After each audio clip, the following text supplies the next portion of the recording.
The vast grasslands of the Mongolian steppe stretched endlessly beneath an infinite sky, a sea of grass that rippled in waves when the wind swept across its surface. This was a land of extremes where summer temperatures could soar to blistering heights, while winter brought a cold so fierce that it could freeze a horse in its tracks. Here, in this unforgiving landscape, lived scattered tribes of nomadic peoples who had learned over countless generations to move with the rhythms of the seasons, following their herds of horses, sheep, goats, and cattle across the boundless expanse. Life on the steppe demanded a particular kind of strength. The people who called this harsh land home had developed a culture entirely shaped by mobility and survival. They lived in circular felt tents called gers, structures that could be assembled or dismantled in hours, allowing entire communities to vanish from one location and reappear days later hundreds of miles away. Every aspect of their existence revolved around their animals, particularly their horses, which provided not only transportation but also milk, meat, and even fermented mare's milk called airag that served as both sustenance and mild intoxicant. The Mongols were not a unified people in the 12th century, but rather a collection of tribes and clans, each with their own territories, alliances, and feuds.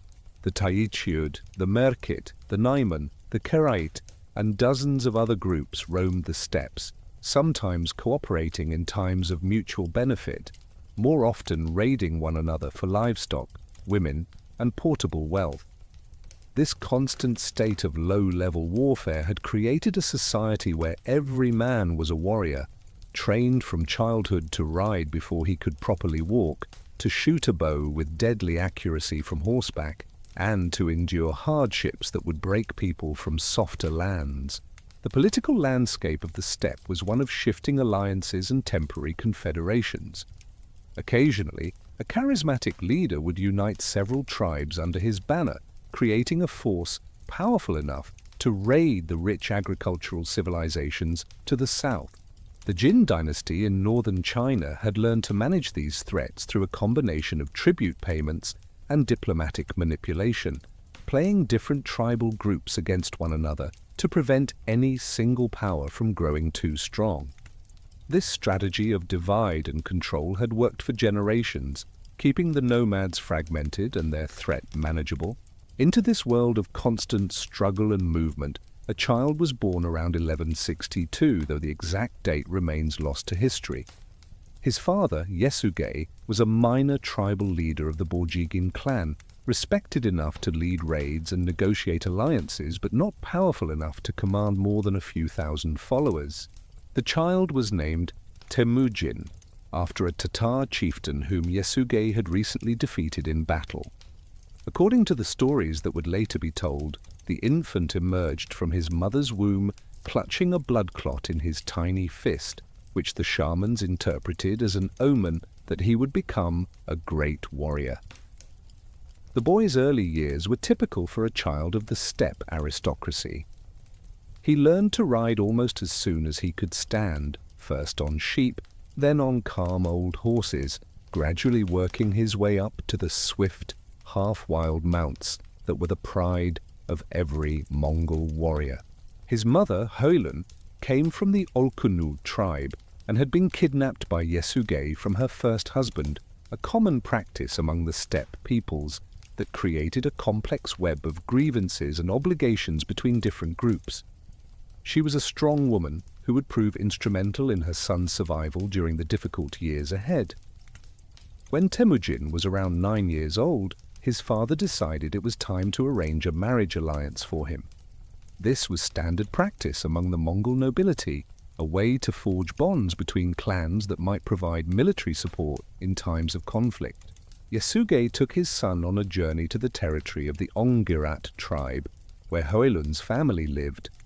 Along the way, they stopped at the camp of Dai Setchen, a respected Ongirat leader who was impressed by young Temüjin's bearing and agreed to a betrothal with his daughter, Berta, who was slightly older than the boy. The arrangement was that Temüjin would live with his future in-laws for several years, learning their customs and proving himself worthy of the match.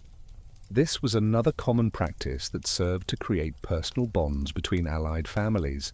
Yasuge left his son with the Ongirat and began the journey home, satisfied that he had secured a valuable alliance for his family's future. But fate had other plans. On his way back, Yasuge encountered a group of Tatars who recognized him as the man who had killed their kinsman years before.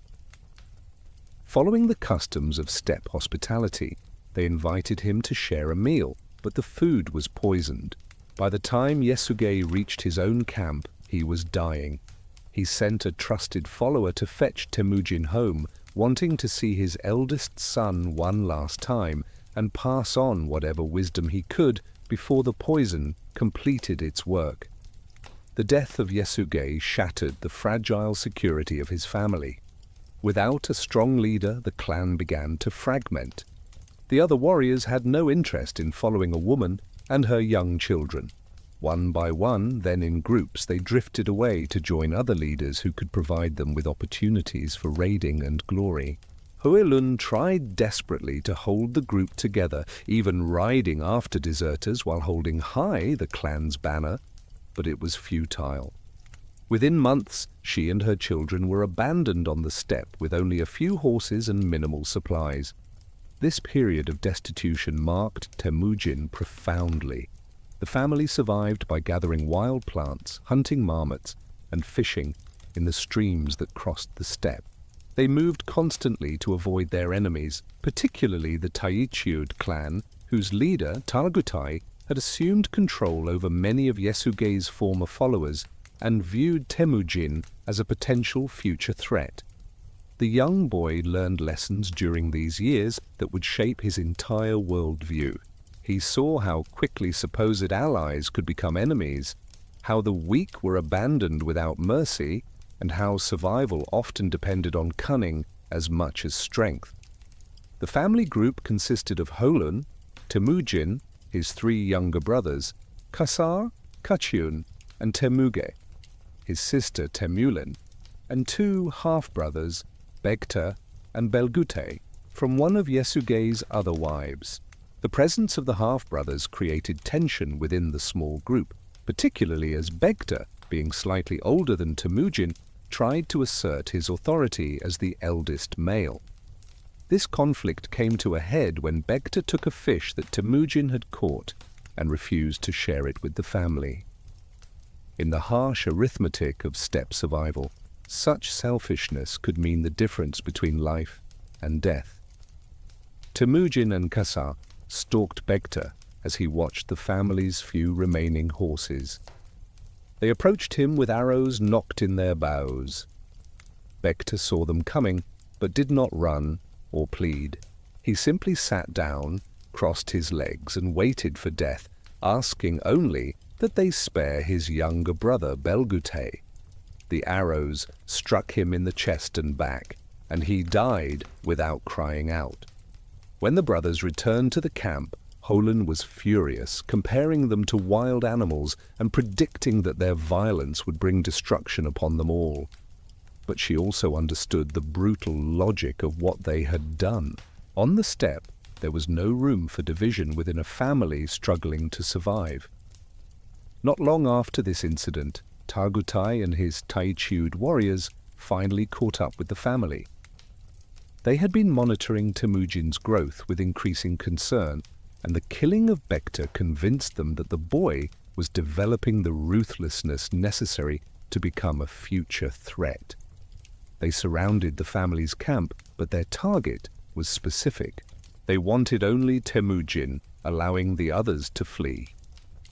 The young man attempted to escape on horseback, but was eventually captured when his mount was shot from under him. The Taichiud placed Temüjin in a kangwe, a wooden collar that imprisoned the neck and hands, making it impossible to feed oneself or lie down comfortably. They paraded him through their camps as a warning to others who might challenge their authority. But Temüjin was already learning to identify potential allies in unexpected places.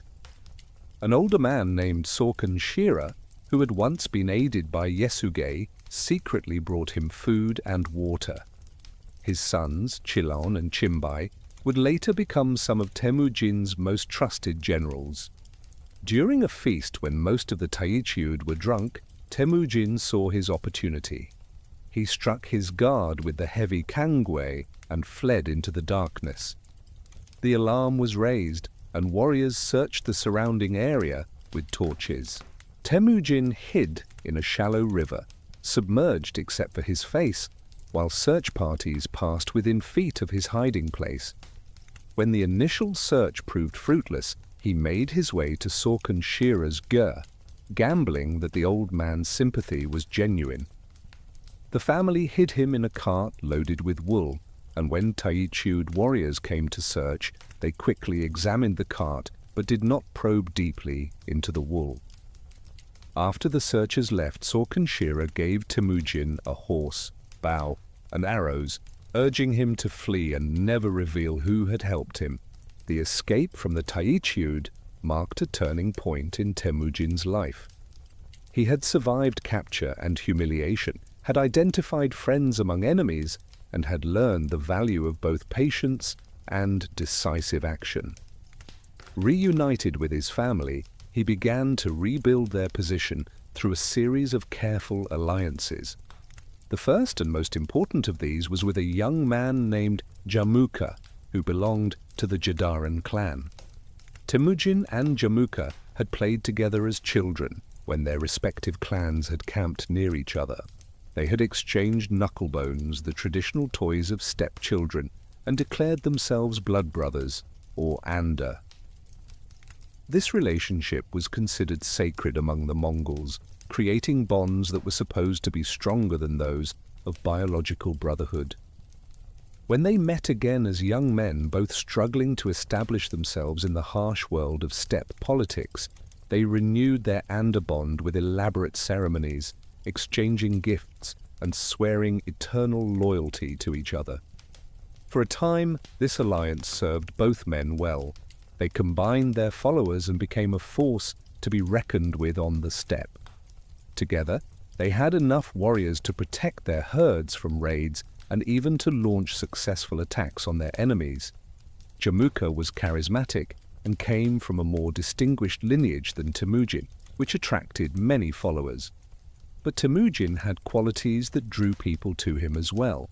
He was generous with spoils, promoted men based on merit rather than birth, and showed remarkable loyalty to those who served him faithfully. The relationship between the two anda brothers was complex from the beginning. They were drawn together by genuine affection and shared ambition, but there were also fundamental differences in their vision for the future. Jamukha was more traditional, believing in maintaining the ancient customs and social hierarchies of the steppe. Temüjin, perhaps influenced by his years of poverty and abandonment, was more revolutionary in his thinking. He began to imagine a different kind of society, one where loyalty and ability mattered more than noble blood, where the spoils of war would be distributed fairly among all warriors, not hoarded by the leadership. As Temüjin's reputation grew, he decided it was time to reclaim his bride.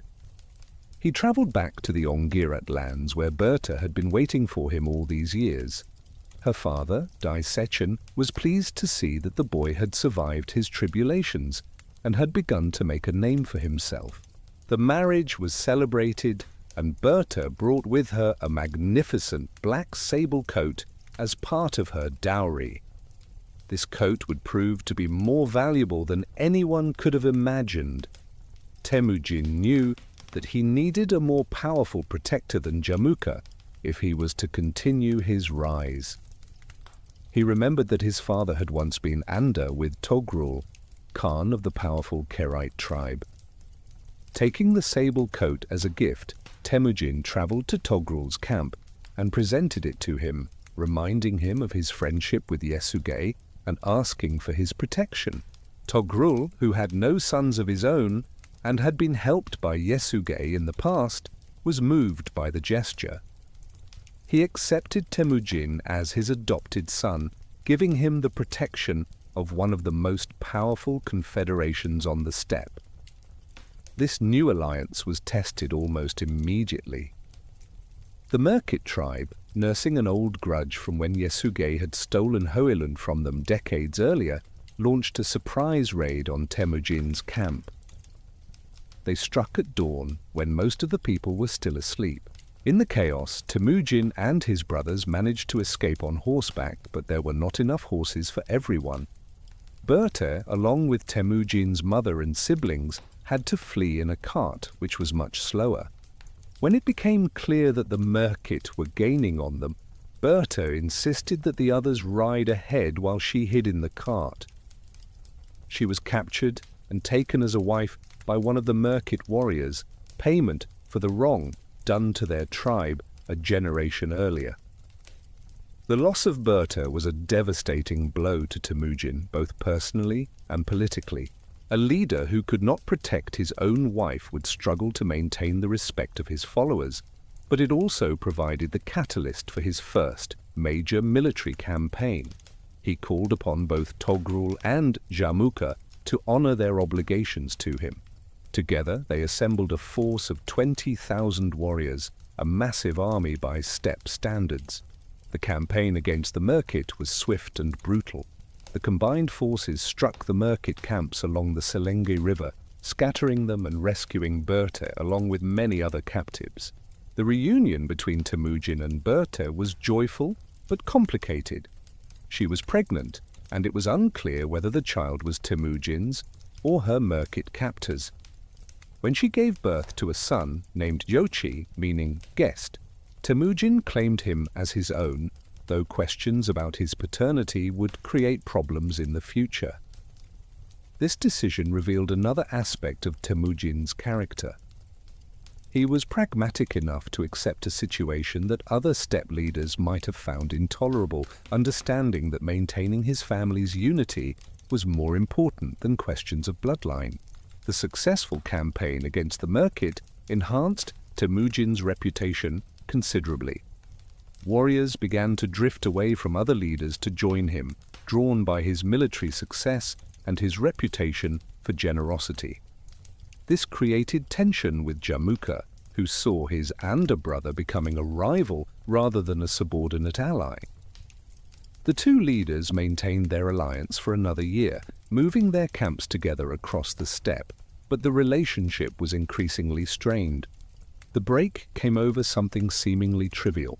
After a day of moving camp, Jamukha suggested they make camp near the mountains, where his horses would have good grazing. Temüjin wanted to camp near the river, better for his cattle and sheep. Without argument or explanation, the two groups simply went their separate ways, some following Jamukha toward the mountains, others following Temüjin toward the river. That night, as the two camps settled in their separate locations, many of Jamukha's followers packed up their gears and moved to join Temüjin. They had made their choice based on their assessment of the two leaders' qualities. Among those who chose Temüjin that night were men who would become legendary figures in their own right. There was Gelme, who had been given to Temüjin's family as a servant when Temüjin was just a boy and had remained loyal through all their hardships. There was Boorchu, a wealthy young man who had helped Temüjin recover stolen horses without asking for any reward, drawn simply by Temüjin's charisma and sense of honor. There was Sorkun Shira's sons, Chilaun and Chimbai, finally able to openly support the man their father had secretly aided years before. These men formed the core of what would become Temüjin's inner circle, his nöker, or personal companions. Unlike the traditional steppe system where leadership positions were inherited, Temüjin promoted these men based on their abilities and loyalty. He began to implement new organizational structures, dividing his followers into units of 10, with each unit responsible for each other's behavior and welfare. This was the embryonic form of the decimal system that would later make the Mongol military the most efficient fighting force in the world. As word spread of Temüjin's growing power and his novel approaches to leadership, more groups began to declare their allegiance to him. A gathering of tribal leaders was called, and in a ceremony that echoed ancient traditions while establishing something entirely new, they proclaimed Temüjin as their Khan. He was given the title Genghis Khan, which likely meant fierce leader or oceanic ruler, though its exact etymology remains debated. At this moment he was still just one of several Khans on the steppe, but the title represented his followers' faith in his ability to lead them to glory and prosperity. The proclamation of Temüjin as Genghis Khan sent ripples across the steppe.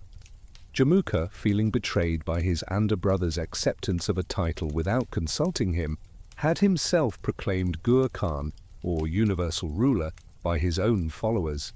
The steppe was dividing into two camps, each attracting different constituencies. Möngke drew support from the traditional nobility, those who wanted to maintain the old ways where birth determined status. Genghis Khan attracted those who had been marginalized by the traditional system, younger sons, outcasts, and warriors from humble backgrounds who saw in him the possibility of advancement based on merit. The conflict between the two former brothers was inevitable, but developed slowly. Both understood that the steppe was not large enough for two ambitious leaders with such different visions of the future. They began to maneuver for advantage, conducting raids against each other's allies, trying to draw uncommitted tribes to their respective sides. The first major confrontation came at the Battle of Dalan Baljut, where Möngke's forces defeated Genghis Khan's army. The defeat was a serious setback, and Möngke's treatment of prisoners after the battle, boiling 70 captives alive in massive cauldrons, shocked even the hardened warriors of the steppe. The brutal aftermath of Dalan Baljut forced Genghis Khan to retreat into the marginal lands of the northeastern steppe, where he spent several years rebuilding his forces and refining his vision for a new kind of society. Rather than being destroyed by this defeat, he used it as an opportunity to analyze what had gone wrong and how he could create a military force that would never fail him again. During these years of exile, he began to develop the revolutionary organizational principles that would transform scattered nomadic warriors into the most disciplined military machine the world had ever seen. The defeat had taught him valuable lessons about the importance of discipline, coordination, and absolute loyalty. He observed that traditional steppe warfare, with its emphasis on individual heroics and tribal loyalties, created inherent weaknesses. Warriors would abandon the battlefield to secure personal plunder, units would break formation to pursue fleeing enemies, and tribal contingents would sometimes switch sides in the middle of battle if they thought the tide was turning. He envisioned something different, an army where personal glory was subordinated to collective victory, where orders were followed without question, and where loyalty to the Khan superseded all other bonds. During this period of reconstruction, Genghis Khan continued to attract remarkable individuals to his cause. One of the most significant was Teb Tengeri, a shaman who claimed to have visions of the eternal blue sky, declaring that Genghis Khan was destined to rule the entire world. This spiritual endorsement was crucial in a society where shamanic authority carried enormous weight. Warriors who might have hesitated to follow a political leader became convinced they were participating in a divinely ordained mission. The idea that Tengri, the sky god, had chosen Genghis Khan as his representative on Earth transformed a tribal conflict into a cosmic struggle. As his forces grew stronger, Genghis Khan began to systematically eliminate or absorb the tribes that stood between him and complete dominance of the Mongolian plateau. His approach varied depending on circumstances. Some tribes were offered generous terms if they submitted voluntarily, with their leaders retained in positions of authority and their warriors integrated into his growing army. Others who resisted were subjected to calculated brutality designed to terrorize remaining opponents into submission. He was developing a sophisticated understanding of psychological warfare, using mercy and cruelty as complementary tools. The Taishiud, who had once held him captive, were among the first to feel his renewed power. When he finally defeated them, Genghis Khan ordered the execution of their leaders but spared most of the common warriors and their families. He had learned that completely destroying a defeated enemy created blood feuds that could last generations. Better to eliminate the leadership and absorb the followers, transforming potential enemies into loyal subjects. Among the prisoners was a young warrior named Ögedei, who had shot Genghis Khan's horse during the battle. When brought before him, Ögedei boldly admitted his deed and offered to serve the Khan faithfully if spared. Impressed by his honesty and courage, Genghis Khan not only spared him, but made him an officer. Ögedei would become one of his greatest generals, leading campaigns that would reach from China to Eastern Europe. The conflict with Jamukha continued to simmer throughout these years, though direct confrontations were rare. Both leaders understood that their struggle represented something larger than personal rivalry. They were competing visions of steppe society, and only one could prevail. Jamukha maintained significant support among the traditional nobility, but his harsh methods and mercurial temperament gradually alienated many of his followers. After the boiling incident at Dalan Baljut, warriors began to question whether such cruelty was necessary or wise. They observed that Genghis Khan, while capable of ruthlessness, generally treated defeated enemies with surprising moderation if they submitted. The Naiman tribe, one of the most powerful and sophisticated groups on the steppe, initially tried to maintain neutrality in the conflict between Genghis Khan and Jamukha.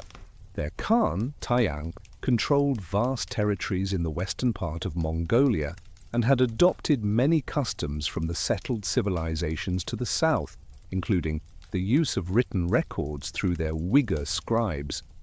But as Genghis Khan's power grew, neutrality became impossible. Taiyang's mother, the formidable Gurbesu, urged her son to attack Genghis Khan before he became too powerful, warning that a united Mongolia under his leadership would threaten all existing power structures. The decisive confrontation came at the Battle of Chakyamaut in 1204, where Genghis Khan's reformed military system faced its greatest test. The Naiman army was larger and included many tribes that had joined them out of fear of Genghis Khan's growing power. Jamukha had also allied with them, bringing his remaining followers to what many believed would be the final destruction of the upstart Khan. But Genghis Khan had spent years preparing for exactly this kind of battle. His army moved as a coordinated whole, with units of 10, 100, 1,000, and 10,000 operating under a clear chain of command. The battle began with the traditional steppe tactic of feigned retreat, with Mongol units appearing to flee in disorder before the advancing Naiman forces. But this was no chaotic flight. Each unit knew exactly where to go, when to turn, and how to coordinate with other units. When the Naiman army had been drawn into the trap, stretched out and disorganized from pursuit, the Mongol forces wheeled around in perfect synchronization. The decimal system allowed for rapid communication of orders, with commanders of 10 passing orders from commanders of hundreds, who received them from commanders of thousands. The Naiman army, operating under traditional tribal organization, could not match this level of coordination. As the battle turned against them, many of Taiyang's allied tribes began to desert, some even switching sides mid-battle to join Genghis Khan. Taiyang himself was mortally wounded, and his son Kuchlug fled westward with remnants of the Naiman forces. Jamukha also escaped, but his power was broken. Many of his remaining followers, seeing the writing on the wall, abandoned him and sought mercy from Genghis Khan. Most were accepted, though Jamukha's closest nobles, who had betrayed their Khan at the crucial moment, were executed. Genghis Khan had no use for men who would betray their sworn leader, even if that betrayal benefited him. The defeat of the Naiman brought Genghis Khan something even more valuable than military victory. Among the captured members of Taiyang's court was a Uyghur scribe named Tata Tonga, who had served as the keeper of the Naiman Khan's seal. Genghis Khan immediately recognized the value of writing for administration and commanded that Tata Tonga create a script for the Mongolian language using the Uyghur alphabet. He also ordered that his sons and selected officers learn to read and write, understanding that managing a large empire would require more sophisticated administration than the traditional oral agreements of the steppe. With the Naiman defeated, only minor tribes remained independent, and most of these quickly submitted rather than face certain destruction. The final drama came with Jamukha, who was eventually betrayed by his last followers and brought before his former Anda brother. The meeting between the two men who had once sworn eternal brotherhood was charged with emotion. Jamukha knew he was going to die, but requested that he be executed without shedding blood, a form of death that Mongols believed preserved the soul. Genghis Khan granted this request, having Jamukha's back broken, a painful but bloodless death. Some sources suggest that Genghis Khan offered to spare Jamukha if he would submit, but his former brother refused, saying that there could only be one sun in the sky. In 1206, with all significant opposition eliminated or absorbed, Genghis Khan called a great Kurultai on the banks of the Onon River. Representatives from all the tribes of Mongolia gathered to formally recognize his authority, but this was more than a simple coronation. Genghis Khan used the occasion to proclaim a new order that would fundamentally transform steppe society. He announced the Yasa, a code of laws that would govern all Mongols regardless of their tribal origin. While the complete text of the Yasa has not survived, its provisions were revolutionary for their time. The Yasa established religious tolerance as a fundamental principle, recognizing that the empire now included followers of shamanism, Buddhism, Christianity, and Islam. It regulated hunting, prohibiting the killing of animals during breeding season to ensure sustainable game populations. It established severe penalties for theft, particularly of horses and livestock, crimes that had traditionally triggered blood feuds. It mandated that all children, regardless of birth, were legitimate and had inheritance rights. It even included provisions for social welfare, requiring that widows and orphans be cared for by the community. Perhaps most revolutionary was the formal establishment of meritocracy as the organizing principle of both military and civilian administration. Genghis Khan declared that positions of authority would be awarded based on ability and loyalty, not birth. He elevated many of his early followers, men from humble backgrounds, to the highest positions in the empire. Subutai, son of a blacksmith, would become his greatest general. Yelme, who had been a servant, became one of his most trusted advisors. This was a direct challenge to the traditional aristocracy, but by this point, Genghis Khan's power was absolute. The military reforms announced at the Kurultai created the framework for the Mongol war machine that would conquer much of the known world. The decimal system was formalized, with every Mongol male of military age assigned to a unit of 10, which was part of a unit of 100, which was part of a unit of 1,000, which was part of a 2 men of 10,000. These units were deliberately mixed, with men from different tribes serving together, breaking down old tribal loyalties and creating a unified Mongol identity. Promotion was based strictly on merit, with successful commanders rising through the ranks regardless of their origins. Discipline was harsh but fair. Cowardice in battle was punishable by death, but so was abandoning wounded comrades. If a warrior fell in battle, his unit was required to recover his body for proper burial. Looting was forbidden until victory was complete, and the Khan had given permission. The sharing of spoils was regulated, with specific portions designated for widows, orphans, and warriors too injured to fight. This systematic approach to welfare ensured that every warrior could fight without worrying about his family's survival if he fell. The elite guard, known as the Kashik, was also established at this time. These were the best warriors from across the empire, serving as both the Khan's personal bodyguard and a training academy for future generals. Service in the keshik was considered the highest honor, and its members were given authority over regular military commanders. The keshik served in shifts, with some always on duty, while others trained or rested. They were also responsible for many administrative functions, serving as the Khan's eyes and ears throughout the empire. With Mongolia unified and his military reforms in place, Genghis Khan turned his attention to the world beyond the steppe. The Tangut Kingdom of Xia, located in what is now northwestern China, controlled crucial trade routes along the Silk Road. The Tanguts had developed a sophisticated civilization that combined Chinese administrative techniques with Tibetan Buddhist culture. They maintained a powerful military that included both cavalry and infantry, as well as fortified cities that had never fallen to nomadic assault. The first campaign against Xia in 1207 was essentially a massive raid designed to test Mongol military capabilities against settled civilizations. The Mongols swept through the countryside, defeating Tangut field armies and capturing vast amounts of livestock and portable wealth. But when they reached the fortified cities, they found themselves stymied.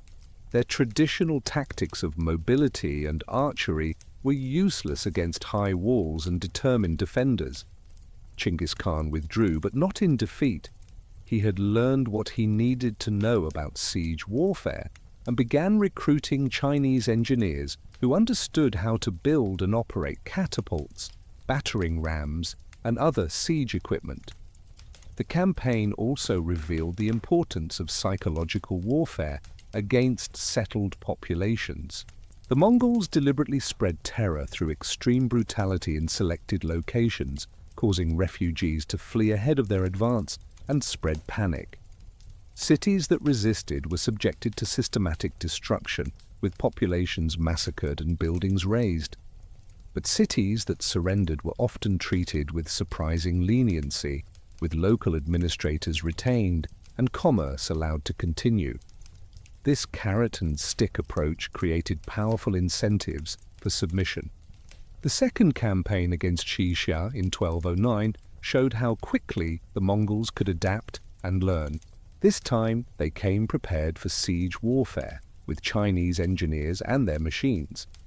They also employed new tactics, such as diverting rivers to flood cities or deprive them of water. The Tangut Emperor, recognizing the futility of resistance, agreed to become a vassal of the Mongol Empire, providing tribute, hostages, and auxiliary troops for future campaigns.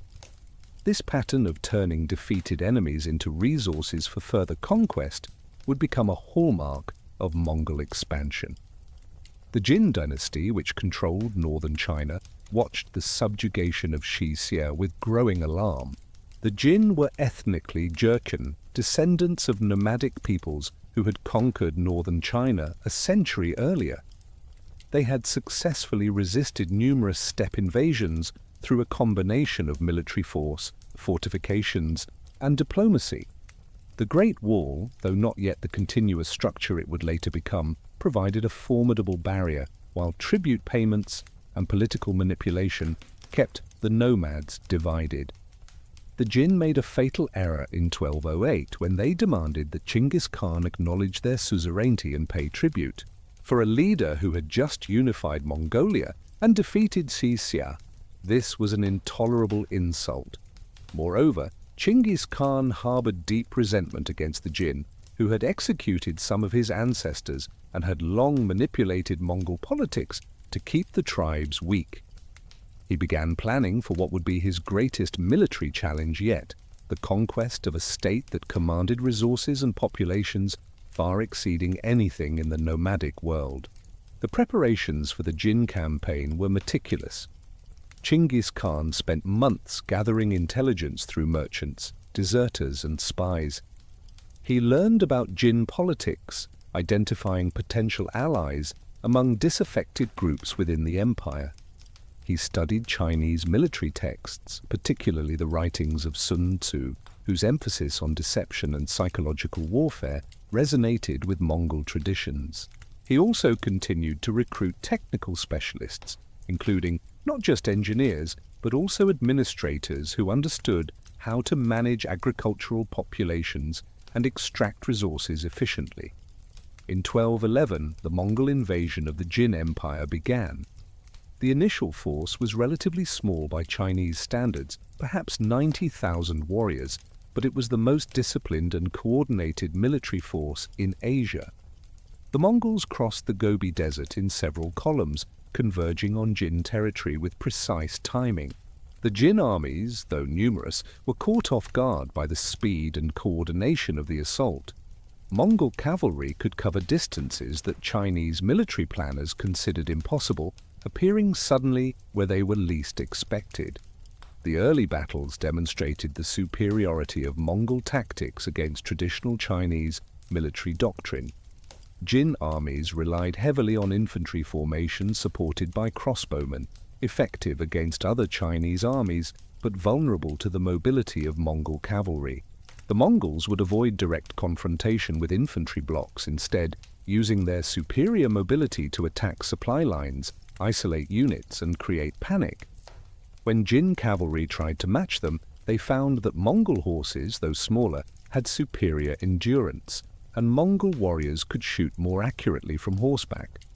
The campaign also revealed Genghis Khan's strategic brilliance. Rather than attempting to hold territory in traditional fashion, he treated northern China like an enormous hunting ground. His armies would sweep through regions, destroying military forces and extracting portable wealth, then withdraw before Jin forces could concentrate against them. This approach avoided the need to garrison conquered territories while maintaining constant pressure on the Jin state. Cities that resisted were destroyed so thoroughly that they served as terrible warnings to others. The psychological impact of Mongol tactics was devastating. Refugees fleeing conquered areas spread tales of horror that demoralized defenders before the Mongols even arrived. The Jin government, accustomed to dealing with threats through negotiation and tribute, found that Genghis Khan was not interested in payments that would merely postpone conflict. He wanted nothing less than complete submission, and he had the patience to achieve it through sustained campaigns over multiple years. By 1213, the Mongols had penetrated deep into Jin territory, reaching the approaches to Zhongdu, the Jin capital that would later become Beijing. The city's massive walls and large garrison made direct assault impractical, so Genghis Khan employed a patient siege, cutting off supply routes and preventing relief forces from reaching the city. The surrounding countryside was systematically devastated, creating a wasteland that could not support the urban population. Disease and starvation began to take their toll within the walls. The Jin emperor, recognizing his desperate situation, attempted to negotiate. He offered massive tribute payments, including gold, silk, horses, and even a Jin princess as a bride for Genghis Khan. Initially, the Mongol leader accepted these terms and withdrew his forces, perhaps testing whether the Jin would honor their agreements. But when the Jin emperor relocated his capital southward, Genghis Khan interpreted this as preparation for renewed resistance. The Mongols returned with greater fury, and in 1215, Zhongdu finally fell. The destruction of Zhongdu was apocalyptic. The city burned for more than a month, and the slaughter was so extensive that observers reported that the streets were greasy with human fat. This extreme brutality was calculated to send a message not just to the Jin, but to all the civilized states of Asia. The Mongols could not be bought off with tribute or contained by walls. They demanded absolute submission, and resistance would result in complete annihilation. Yet even in this moment of supreme violence, Genghis Khan was learning and adapting. Among the captives from Zhongdu was a Khitan noble named Yelu Chuchai, who would become one of his most important advisors. Yelu Chuchai helped Genghis Khan understand a crucial principle that would govern future Mongol conquests. Destroying cities and massacring populations might spread useful terror, but it also eliminated sources of ongoing revenue. Better to preserve productive populations and extract regular taxation. This insight would lead to more selective use of violence in future campaigns, with destruction reserved for those who resisted and preservation for those who submitted. The success against the Jin dynasty had transformed the Mongol Empire from a steppe confederation into a major power that controlled vast swaths of northern China. But even as his generals continued operations against the remaining Jin strongholds, Genghis Khan was already looking westward toward the trade routes that connected east and west. The Silk Road had always been the great artery of Eurasian commerce, carrying not just silk and spices but ideas, technologies, and diseases across thousands of miles. Control of these routes meant immense wealth, and the Mongol leader understood that his empire needed economic foundations beyond raiding and tribute extraction. Initially, Genghis Khan showed no intention of conquering the lands to the west. He was content to establish commercial relationships that would benefit his empire through peaceful trade. The Khwarezmian Empire, which controlled much of Central Asia and Persia, seemed like a natural trading partner. Its ruler, Shah Muhammad II, commanded territories stretching from the Caspian Sea to the borders of India, encompassing the great cities of Bukhara, Samarkand, and Urgench. These urban centers were among the wealthiest and most sophisticated in the Islamic world, repositories of learning and culture that had flourished for centuries. In 1218, Genghis Khan dispatched a large trading caravan to Khwarezm, consisting of several hundred merchants carrying valuable goods from China and Mongolia. This was accompanied by a diplomatic message to the Shah proposing a treaty of friendship and commerce. The letter was respectful, addressing Muhammad as the ruler of the West, while Genghis Khan claimed authority in the East. It suggested that peace between their empires would benefit both through increased trade and mutual prosperity. The merchants, many of them Muslims, carried Chinese silk, jade, and other precious items that would demonstrate the potential value of such commerce. The caravan arrived at Otrar, a border city commanded by a governor named Inalchuk, who was related to the Shah through his mother. What happened next would trigger one of the most destructive military campaigns in human history. Inalchuk, either through greed, suspicion, or on orders from the Shah himself, accused the merchants of being spies and ordered their arrest. All the goods were confiscated and the merchants were executed. Only one member of the caravan managed to escape and make his way back to Mongolia with news of the massacre. Genghis Khan was furious but still attempted diplomacy. He sent 3 ambassadors to the Shah demanding justice for the murdered merchants and compensation for the stolen goods. This was the Shah's opportunity to prevent catastrophe through a gesture of reconciliation. Instead, he compounded the insult by killing one ambassador and sending the other 2 back with their beards burned off, a grave humiliation in Mongol culture. This act sealed the fate of the Khwarezmian Empire and countless cities across Central Asia and Persia. The preparation for the Western campaign was unlike anything Genghis Khan had undertaken before. He understood that he would be operating thousands of miles from his homeland, across diverse terrains including deserts, mountains, and great rivers.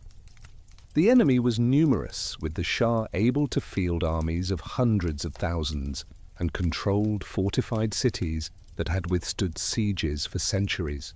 The Mongols would need to be entirely self-sufficient, capable of manufacturing or capturing everything they needed while on campaign.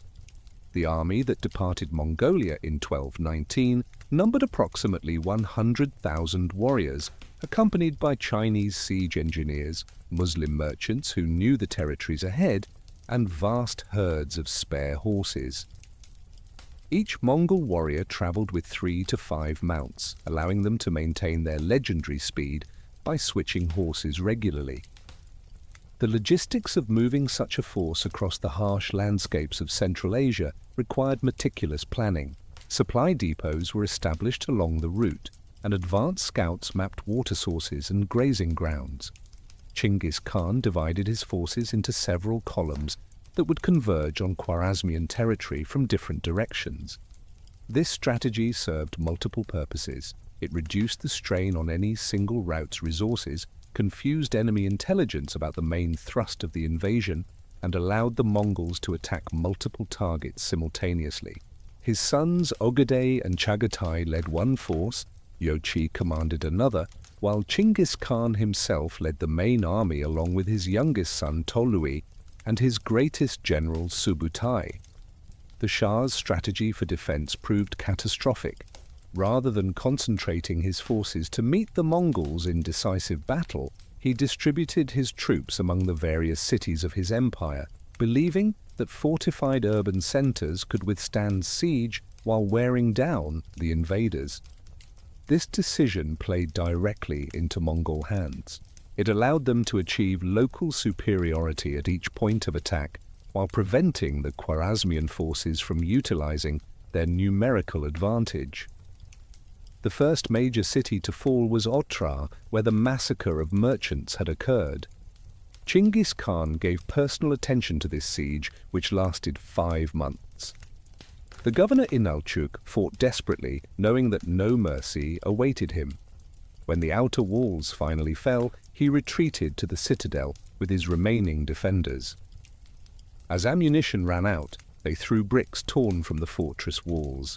When the Mongols finally captured him, Inalchuk suffered a death that became legendary for its cruelty.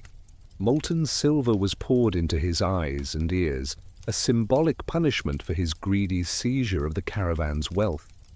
While Otrar was under siege, other Mongol columns swept through Khwarezmian territory with devastating efficiency. Cities that resisted were marked for destruction, their populations massacred or enslaved. But Genghis Khan had learned from his Chinese campaigns the value of preserving useful populations. Craftsmen, engineers, and scholars were typically spared and sent east to serve the Mongol Empire. This selective preservation ensured that conquered territories continued to provide value even after their political structures were destroyed. The approach to Bukhara demonstrated the sophisticated psychological warfare the Mongols had developed. As the army approached, they drove thousands of refugees before them, creating panic and overwhelming the city's resources. When Genghis Khan arrived at the gates, he offered terms that seemed reasonable. Surrender, and the city would be spared destruction. The garrison could leave unharmed, and civilians who did not resist would be protected. The city's leaders, seeing the futility of resistance, agreed. What followed revealed the calculated nature of Mongol terror. The garrison was allowed to leave as promised, but was then hunted down and slaughtered outside the city walls. The population was driven out of Bukhara and forced to watch as the city was systematically looted. Then, whether by accident or design, fires broke out that consumed much of the city, including its famous library with hundreds of thousands of books. Genghis Khan himself entered the Great Mosque, where he allegedly declared that he was the punishment of God sent to chastise them for their sins. The treatment of Bukhara sent shockwaves throughout the Islamic world. This was not simply military conquest, but seemed to be divinely ordained destruction. The psychological impact was exactly what Genghis Khan intended. As news spread, other cities began to question whether resistance was worth the risk of similar annihilation. The Mongol reputation for inevitable victory and terrible retribution became a weapon as powerful as their cavalry. Samarkand, the jewel of Central Asia and capital of Khwarezm, was next. This city was far more heavily fortified than Bukhara, with a garrison that some sources claim numbered over 100,000. The Shah himself had fled before the Mongols arrived, leaving the defense to his generals.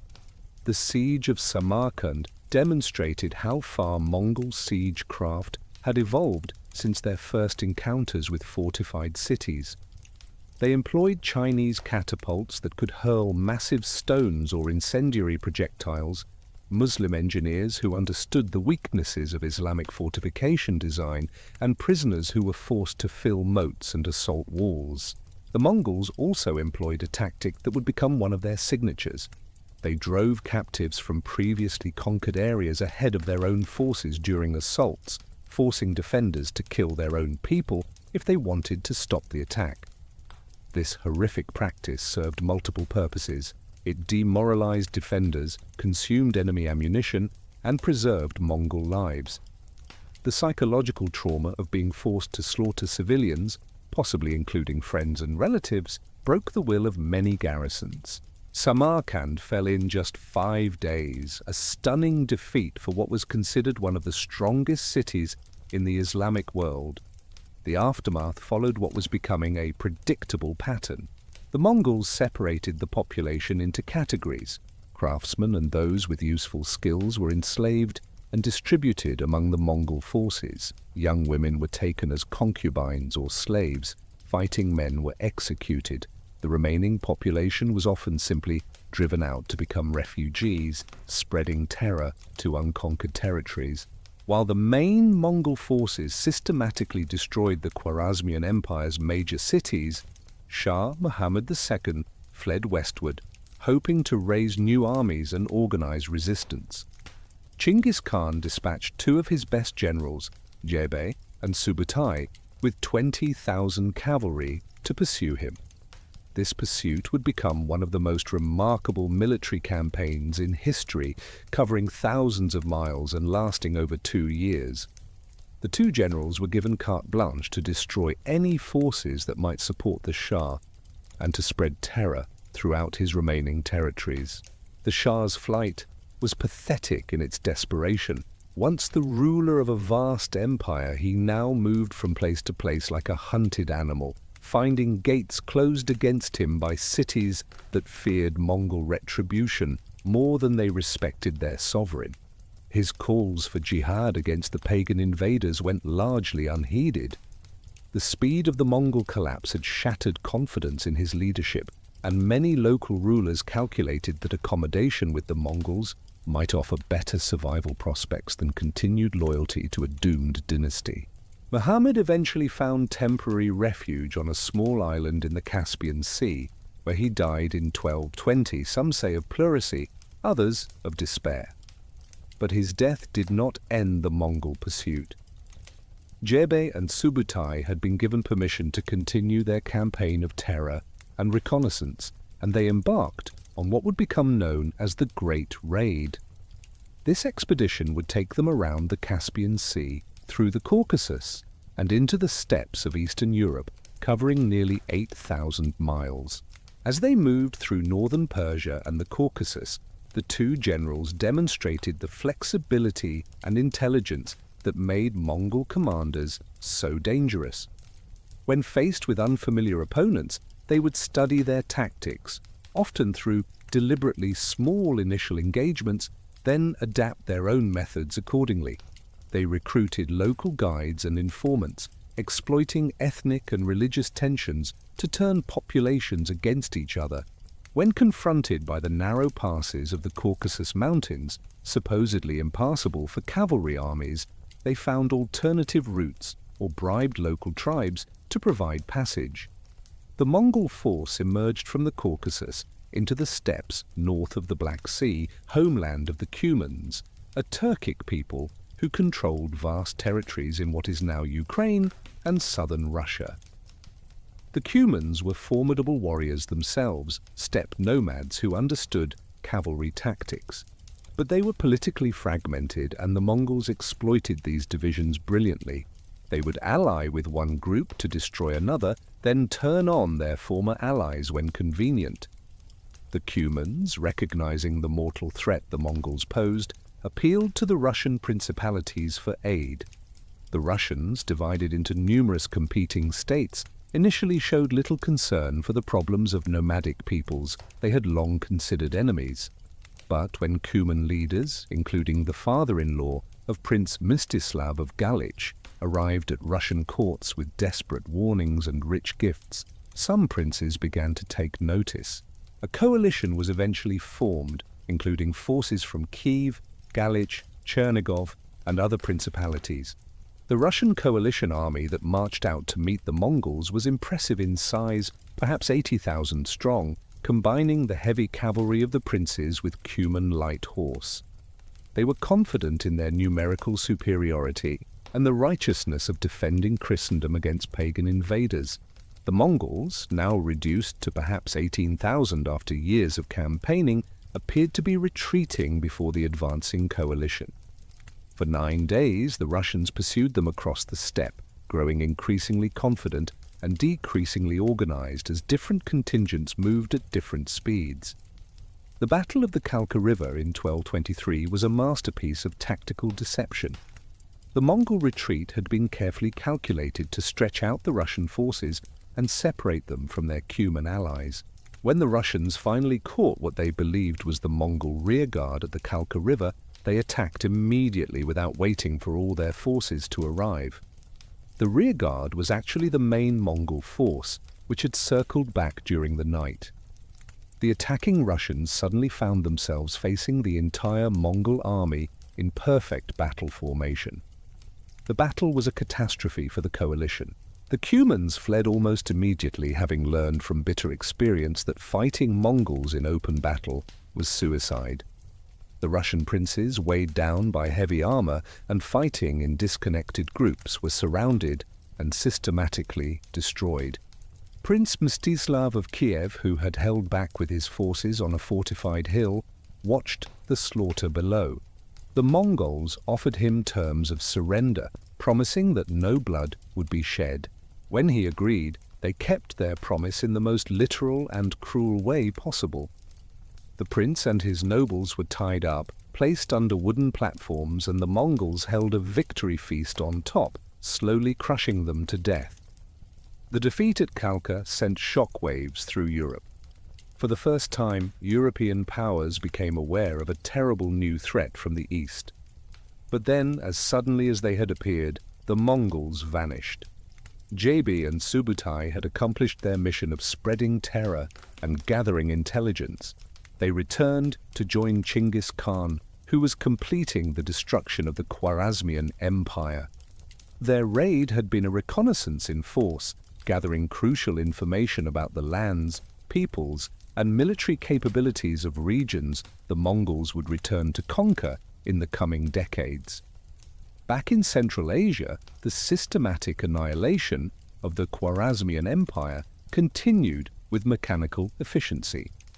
Ögedei, the former capital located in the Amu Darya Delta, proved one of the most difficult cities to capture.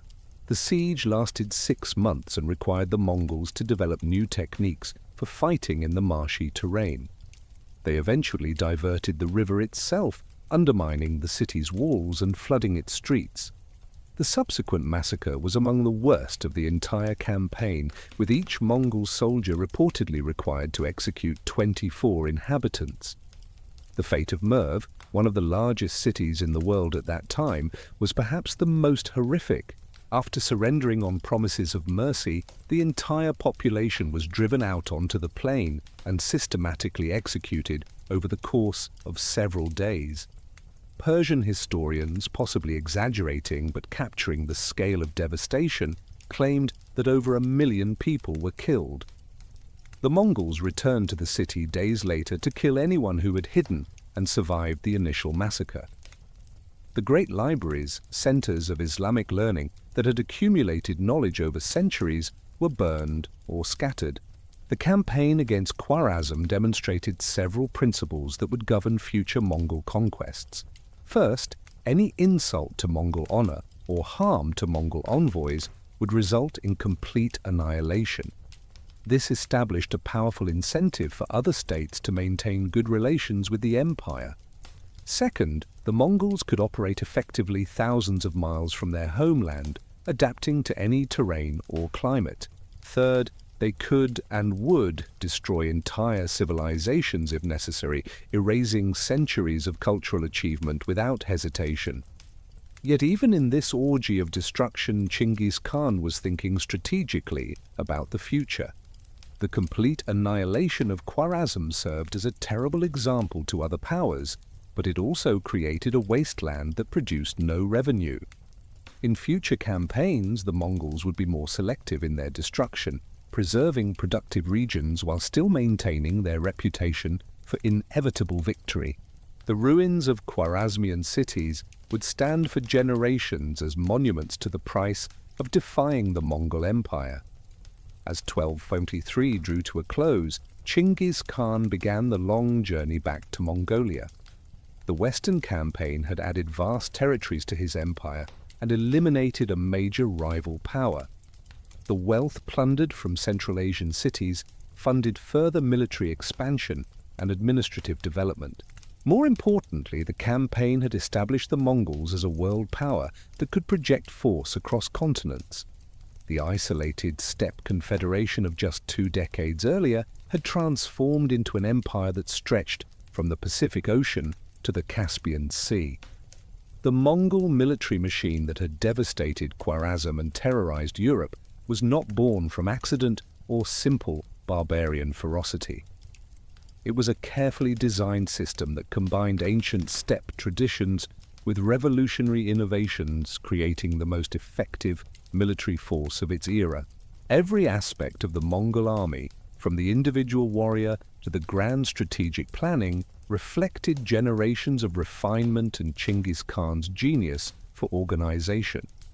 Understanding how this military system functioned reveals why a relatively small population from the Mongolian steppes could conquer and control the largest contiguous land empire in human history. At the foundation of Mongol military supremacy was the horse archer, a warrior type that had existed on the steppes for millennia, but which the Mongols perfected to an unprecedented degree. Each warrior maintained a string of horses, typically 3 to 5, but sometimes as many as 10 for important campaigns. These were not the large, powerful war horses prized by European knights or Chinese cavalry, but smaller, stockier animals bred for endurance rather than speed or strength. A Mongol horse could survive on sparse grass and withstand temperature extremes that would kill most domesticated horses. They needed no grain supplements, no shelter, and minimal care, allowing them to operate in regions where other cavalry forces would starve. The relationship between a Mongol warrior and his horses was intimate and practical. Horses were not just transportation, but partners in survival, sources of emergency food through their blood and milk, and extensions of the warrior himself in battle. Mongols learned to ride before they could walk properly, developing a sense of balance and connection with their mounts that seemed supernatural to observers from sedentary civilizations. They could sleep in the saddle during long marches, eat while riding, and even perform personal hygiene functions without dismounting, allowing the army to maintain a pace of movement that repeatedly caught enemies off guard. The Mongol bow was a masterpiece of engineering that took over a year to construct properly. Made from layers of horn, sinew, and wood, laminated together with fish glue, it was a recurved composite bow that generated extraordinary power despite its compact size. When strung, it formed a distinctive double curve, and when drawn, it stored tremendous energy that could drive an arrow through armor at ranges exceeding 350 meters. The draw weight often exceeded 160 pounds, requiring immense strength and years of training to use effectively. Mongol arrows were equally sophisticated, with different types for different purposes. Broad-headed arrows could cause devastating wounds to unarmored targets, while narrow bodkin points could penetrate mail and even plate armor at closer ranges. Whistling arrows were used for signaling, their distinctive sounds carrying coded messages across the battlefield. Fire arrows could ignite enemy fortifications or create chaos in densely packed formations. Each warrior carried at least 60 arrows in multiple quivers, with supply trains carrying thousands more to replenish them during extended campaigns. The training of a Mongol warrior began in early childhood with hunting, which developed all the skills necessary for war. Children learned to track prey, move silently, coordinate with others in group hunts, and make rapid decisions under pressure. The great hunts organized by Mongol leaders were actually military exercises in disguise, involving thousands of participants who would form vast circles spanning hundreds of miles, gradually tightening the noose around all animals within. These exercises taught discipline, coordination and communication across vast distances, exactly the skills needed for the encirclement tactics that would devastate enemy armies. Mongol tactical doctrine emphasized mobility, flexibility and firepower over the shock combat favored by most contemporary armies. A typical engagement would begin with waves of arrows launched from beyond effective retaliation range, wearing down enemy formations both physically and psychologically. The Mongols would advance and retreat in coordinated waves, maintaining constant pressure while avoiding decisive engagement. This flowing style of combat, similar to the way wolves harass larger prey, frustrated enemies accustomed to more static forms of warfare. The feigned retreat was perhaps the most famous Mongol tactic, but it was far more sophisticated than simple flight and ambush. Mongol units could maintain cohesion while appearing to flee in panic, drawing enemies out of formation and into predetermined kill zones. The precision required for this maneuver was extraordinary. Each warrior had to know exactly where to go, when to turn, and how to coordinate with units he might not even be able to see. This level of coordination was achieved through constant drilling and a communication system that used flags, smoke signals, and specialized arrow shots to convey complex orders across the battlefield. The decimal organization system that Genghis Khan had imposed was crucial to Mongol military effectiveness. The basic unit of 10 men, called an arban, fought together, camped together, and were collectively responsible for each other's behavior and welfare. If one man showed cowardice, the entire arban could be executed. If one was wounded, the others were required to protect and evacuate him. This created intense bonds of loyalty and mutual dependence that made Mongol units extraordinarily cohesive under the stress of combat. 10 arbans formed a zun of 100, 10 zuns formed a mingan of 1,000, and 10 mingans formed a tumen of 10,000. Each level had its own commander, creating a clear chain of command that could function even if higher leaders were killed. Orders could be rapidly transmitted down this hierarchy, allowing an army of tens of thousands to respond to changing battlefield conditions with startling speed. The decimal system also facilitated logistics, as supply requirements could be calculated precisely based on standardized unit sizes. The Mongol approach to logistics was revolutionary for its time. Rather than relying on slow-moving supply trains that limited operational range, each Mongol unit was largely self-sufficient. Warriors carried dried meat and dried milk products that could last for months, requiring only water to reconstitute into nutritious meals. They could also subsist on their horses' blood and milk when necessary, opening a vein for sustenance without seriously harming the animal. This self-sufficiency allowed Mongol armies to operate in regions where other forces would starve, crossing deserts and mountains that were considered impassable barriers. When operating in enemy territory, the Mongols perfected the art of living off the land without the usual destruction associated with foraging armies. They would systematically strip resources from conquered areas, but in an organized manner that extracted maximum value. Captured livestock would be herded along with the army, providing a mobile food supply. Local granaries would be emptied efficiently, with the grain either consumed, transported, or destroyed to deny it to enemies. This systematic approach to resource extraction was far more effective than the chaotic pillaging typical of medieval armies. The Mongol intelligence network was perhaps the most sophisticated of its time, providing commanders with detailed information about enemy strengths, weaknesses, and intentions. Long before launching a campaign, Mongol agents would infiltrate target regions disguised as merchants, religious pilgrims, or refugees.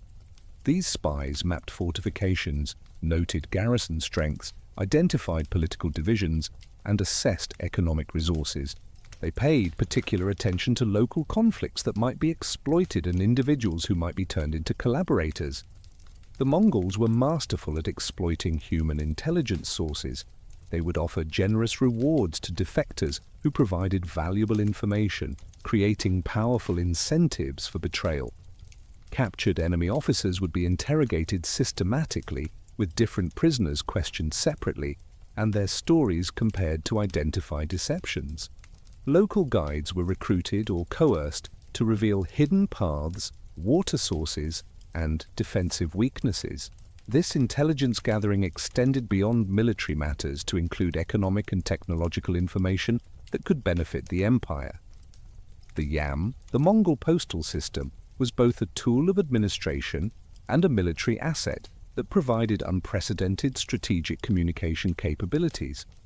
Relay stations were established at regular intervals along major routes, each maintaining fresh horses and supplies. Official messengers bearing the Khan's seal could cover distances that seemed impossible to contemporary observers. A message could travel from Mongolia to Eastern Europe in weeks rather than months, allowing the Khan to coordinate operations across continental distances. The military applications of the yam were profound. Intelligence from scouts or spies could reach commanders rapidly, allowing them to respond to threats or opportunities before enemies even knew they had been detected. Orders could be transmitted to widely separated forces, enabling coordinated operations across vast theaters. The psychological impact was also significant, as enemies found that the Mongols seemed to have supernatural knowledge of events occurring hundreds of miles away. Mongol psychological warfare was sophisticated and systematic, designed to break enemy will before battle was even joined. The deliberate use of terror was calculated to create panic that would spread faster than the Mongol armies themselves. Survivors of massacres were often deliberately released to spread tales of horror. Cities that resisted would be completely destroyed, while those that surrendered might be spared, creating powerful incentives for submission. The Mongols understood that fear was a weapon as powerful as any arrow or siege engine. The Mongols also employed more subtle forms of psychological manipulation. They would spread rumors about their own supernatural powers or divine mandate, exploiting local religious beliefs to suggest that resistance was not just futile, but impious. They would offer generous terms to enemies who surrendered early, then gradually tighten conditions for those who held out, creating pressure for quick capitulation. False intelligence would be deliberately leaked to enemy spies, leading opponents to make fatal strategic errors. The adaptability of the Mongol military system was perhaps its most remarkable characteristic. Despite coming from a nomadic tradition with no experience of siege warfare, the Mongols quickly became masters of attacking fortified cities. They recruited Chinese engineers who understood gunpowder and catapult construction, Muslim specialists who knew how to undermine walls, and European craftsmen who could build trebuchets. Rather than being constrained by their traditional methods, the Mongols eagerly adopted any technology or technique that would increase their effectiveness. This technological adaptability extended beyond siege warfare. The Mongols adopted the use of gunpowder weapons from the Chinese, though they initially used them more for psychological effect than destructive power. They learned naval techniques when necessary, launching seaborne invasions of Japan and Java, though these ventures met with less success than their land campaigns. They adopted the administrative techniques of conquered peoples, using Chinese bureaucratic methods in the East and Persian systems in the West. This flexibility allowed them to govern diverse populations effectively while maintaining their military edge. The Mongol approach to siege warfare evolved rapidly from their initial inability to capture fortified cities. Chinese engineers introduced them to sophisticated catapults that could hurl stones weighing several hundred pounds, breaking down walls that had stood for centuries. They learned to use incendiary projectiles filled with naphtha or other flammable substances, creating fires that could consume entire city quarters. They employed protective shelters that allowed engineers to approach walls safely, and mobile towers that could bring warriors to the height of battlements. Perhaps most terrifying were the biological weapons the Mongols employed, though they may not have fully understood the mechanisms involved. During sieges, they would catapult diseased corpses over city walls, spreading plague and other diseases among defenders. They would poison water supplies and destroy agricultural systems, creating famine conditions that weakened resistance. These tactics, while horrifically effective, also contributed to the spread of diseases like the Black Death that would eventually ravage much of Eurasia. The Mongol military system also included sophisticated methods for incorporating conquered peoples into their forces. Defeated enemies were not simply enslaved or killed, but were often given the opportunity to join the Mongol military machine. Skilled warriors would be integrated into Mongol units, learning their tactics and discipline. Technical specialists were particularly valued, with Chinese engineers, Muslim mathematicians, and European craftsmen finding honored positions in the Mongol hierarchy. This absorption of talent from conquered populations continuously strengthened and diversified Mongol capabilities. The command structure of the Mongol military reflected meritocratic principles rare in medieval warfare. While Genghis Khan's family held supreme command, operational leadership was based on demonstrated ability rather than noble birth. Generals like Subutai, who came from humble origins, could rise to command entire campaigns based on their tactical brilliance. This system ensured that the most capable individuals directed military operations, rather than those who simply inherited their positions. Training and doctrine were standardized across the entire Mongol military, ensuring that units from different regions could operate together seamlessly. New recruits underwent rigorous preparation that included not just combat skills, but also discipline, camp organization, and care of equipment. Veterans were expected to train newcomers, passing on hard-won experience and maintaining institutional knowledge. Regular exercises, often disguised as great hunts, kept skills sharp during peacetime and tested new tactics and technologies. The Mongol military medical system, while primitive by modern standards, was advanced for its time. Each unit had designated personnel responsible for treating wounded warriors, using techniques learned from Chinese and Muslim physicians. Wounded soldiers who could no longer fight were not simply abandoned, but were given positions in the supply train or administration according to their capabilities. This care for wounded veterans created powerful loyalty among warriors who knew they would not be discarded if injured in service to the Khan. The role of women in the Mongol military system, while not as combatants in most cases, was crucial to its effectiveness. Women managed the camps, maintained equipment, and produced many of the supplies necessary for campaigns. They could defend the camps when men were away on operations, and some accounts suggest that noble women could lead troops when necessary. This involvement of the entire population in military endeavors gave the Mongols a depth of resources that purely warrior-based societies could not match. The financial structure supporting the Mongol military was sophisticated and sustainable. Rather than relying solely on plunder, which was unpredictable and eventually exhausted conquered regions, the Mongols developed systematic taxation that funded ongoing operations. Conquered populations were assessed according to their productive capacity, with taxes collected in forms that were useful to the military, such as grain, livestock, or manufactured goods. This regular revenue stream allowed the Mongols to maintain standing forces rather than having to disband armies between campaigns. The Great Khan's military machine had reached unprecedented heights of efficiency and lethality by 1227, but the man who had created it was mortal. Genghis Khan was in his 60s, an advanced age for someone who had spent his entire life in the saddle, enduring the hardships of constant campaigning. He had transformed the scattered tribes of Mongolia into the most fearsome military force on earth, conquered vast swaths of Asia, and established systems of governance that would outlast him by centuries. Yet even as his empire reached from sunrise to sunset, he knew that his greatest challenge might be ensuring its survival beyond his own lifetime. The campaign against the Tangut kingdom of Shixia, which had dared to refuse troops for his western expedition, would be his last. The Tanguts had submitted years earlier, but their recent defiance could not go unpunished in the harsh logic of Mongol imperial power. As the Mongol armies systematically destroyed Tangut cities and slaughtered their populations, Genghis Khan fell from his horse during a hunt, suffering internal injuries that would never properly heal.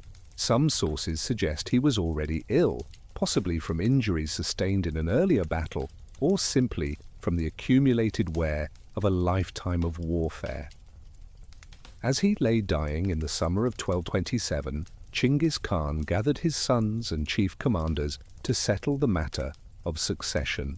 The Mongol tradition of ultimogeniture, where the youngest son inherited the father's original patrimony, conflicted with the practical needs of a vast empire that required experienced leadership. Yochi, his eldest son, had died mysteriously months earlier, possibly poisoned on his father's orders due to questions about his loyalty and legitimacy. The tension between Yochi and his brothers, particularly Chagatai, who had openly questioned Yochi's parentage due to Berte's captivity among the Möngke, had threatened to tear the empire apart, even while Genghis Khan lived. With Yochi dead, the succession should have passed to Chagatai, but he was known for his harsh temperament and rigid adherence to traditional steppe law, qualities that might fracture the diverse empire. Ögedei, the third son, had shown himself to be intelligent, diplomatic, and capable of balancing the competing interests within the Mongol elite.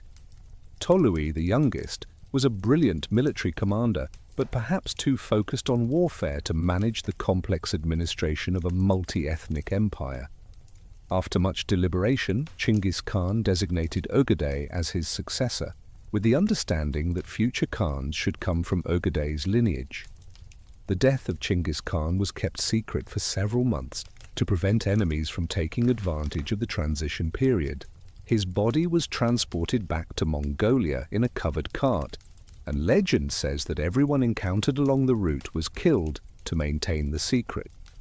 He was buried in an unmarked grave somewhere in the Khenti Mountains, its location known only to a select few who were then executed to preserve the mystery. To this day, despite numerous expeditions and modern technology, the exact location of his tomb remains unknown, protected by both geographic remoteness and Mongol reverence for their greatest leader. The 2-year interregnum following Genghis Khan's death tested the stability of the empire he had built. Tolui, as the youngest son, assumed the regency according to Mongol tradition, controlling the imperial administration and the majority of the Mongol army. This period of uncertainty could have led to civil war, as various factions maneuvered for power and questioned whether Ögedei was the right choice. The empire's enemies watched hopefully for signs of fragmentation that might free them from Mongol domination. The Kurultai of 1229 that formally elected Ögedei as Great Khan was a crucial moment in world history. Had the assembly chosen differently or descended into conflict, the Mongol Empire might have fractured into competing khanates, changing the trajectory of Eurasian development. But the institutions and principles that Genghis Khan had established proved stronger than individual ambitions. The assembly confirmed Ögedei's succession, and even Chagatai, who might have pressed his own claim as the senior surviving son, acknowledged his brother's authority. Ögedei was a different kind of leader than his father, more interested in the pleasures of civilization than the hardships of campaign. Where Genghis Khan had remained essentially a nomad, even as he conquered cities, Ögedei embraced the luxuries that empire provided. He was intelligent and curious, surrounding himself with scholars and administrators from various traditions. His court included Chinese Confucians, Persian Muslims, European Christians, and Buddhist monks, creating a cosmopolitan atmosphere unprecedented in the steppes. Yet his love of alcohol, which would eventually kill him, was already evident and would become a recurring problem in the Mongol royal line. One of Ögedei's first major decisions was to establish a permanent capital for the empire. Genghis Khan had ruled from horseback, his court moving with the seasons in traditional nomadic fashion. but administering a vast empire required more stable institutions, record-keeping and communication systems that were difficult to maintain in a mobile setting. The site chosen was Karakorum in central Mongolia, strategically located along trade routes but still within the traditional Mongol heartland. The city that arose was a fascinating hybrid, combining Chinese architectural styles, Muslim decorative arts, and Mongol practical needs. Karakorum was never meant to be a great metropolis like Beijing or Baghdad, but rather an administrative center that reflected Mongol values while accommodating imperial necessities. The city included separate quarters for different religious communities, with Buddhist temples, Muslim mosques, and Christian churches coexisting peacefully.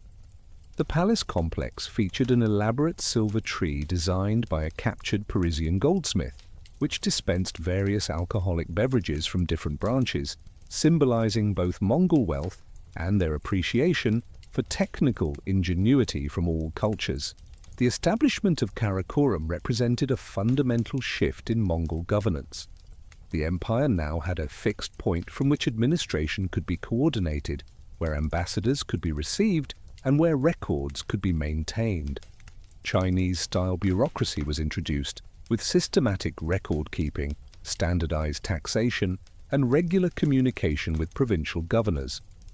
Yet the Mongols were careful not to become too sedentary, with the court still spending much of the year in traditional felt tents outside the city walls, maintaining their connection to nomadic traditions. Ögedei's administrative reforms went beyond simply adopting Chinese methods wholesale. He created a synthesis that combined effective elements from various traditions while maintaining Mongol supremacy. The empire was divided into administrative units that cut across traditional ethnic and geographic boundaries, preventing any region from developing enough cohesion to challenge central authority.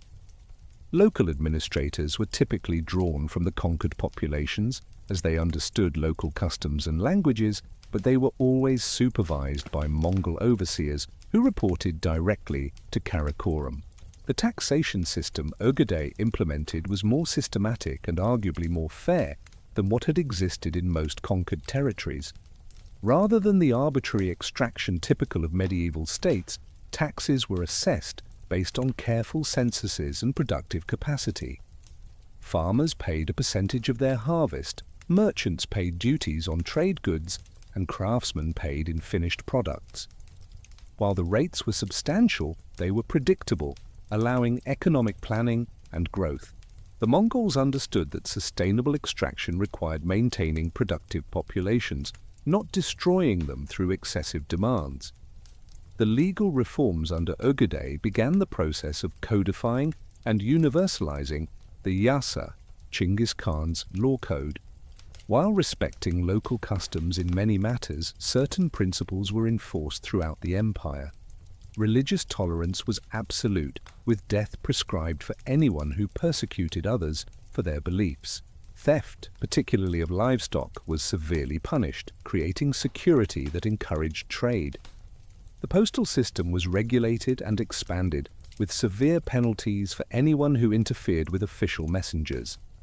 These laws created a predictable environment that facilitated economic and cultural exchange across the vast empire. One of Ögedei's most significant achievements was completing the conquest of the Jin dynasty that his father had begun. The Jin had retreated south after losing their capital, attempting to re-establish themselves along the Yellow River. They still commanded substantial forces and controlled rich agricultural regions that could support extended resistance. The Mongol campaign to finish them required different tactics than the mobile warfare of the steppes, including protracted sieges and river crossings that challenged Mongol capabilities. The siege of Kaiju in 1234, the last Jin stronghold, demonstrated how the Mongols had evolved their military approach. They coordinated with the southern Song dynasty, which saw an opportunity to reclaim territories lost to the Jin generations earlier. This alliance of convenience would later prove disastrous for the Song, but at the moment it seemed like clever diplomacy. The combined forces surrounded Kaiju, and after a desperate siege, The last Jin emperor committed suicide rather than face capture. The Jin dynasty, which had dominated northern China for over a century, ceased to exist. With the Jin destroyed, Ögedei faced a crucial decision about the future direction of Mongol expansion. Some advisors, particularly Chinese administrators, argued for consolidation, developing the already vast territories rather than pursuing further conquest. But the Mongol military machine required constant activity to maintain its edge, and the wealth from conquest funded the empire's administration. Moreover, Mongol ideology, shaped by Genghis Khan's vision of universal rule, demanded continued expansion until all peoples acknowledged the Khan's authority.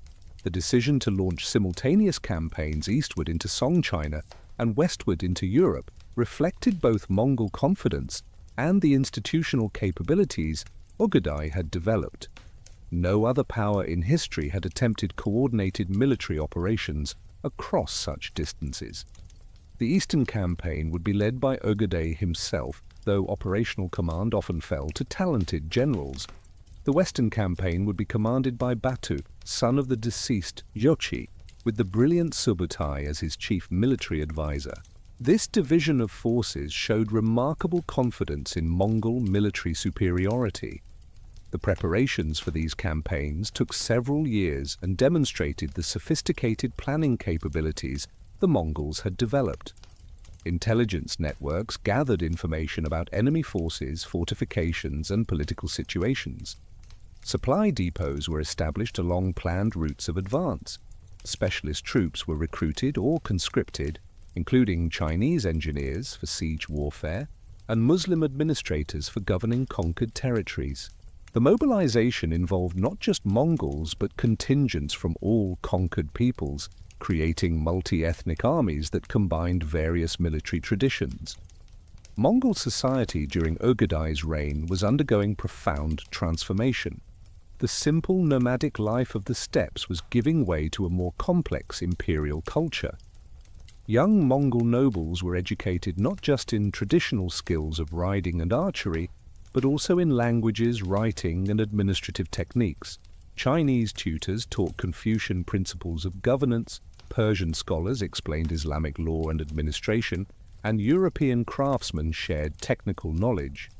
This education created a generation of Mongol leaders who were comfortable operating in diverse cultural contexts.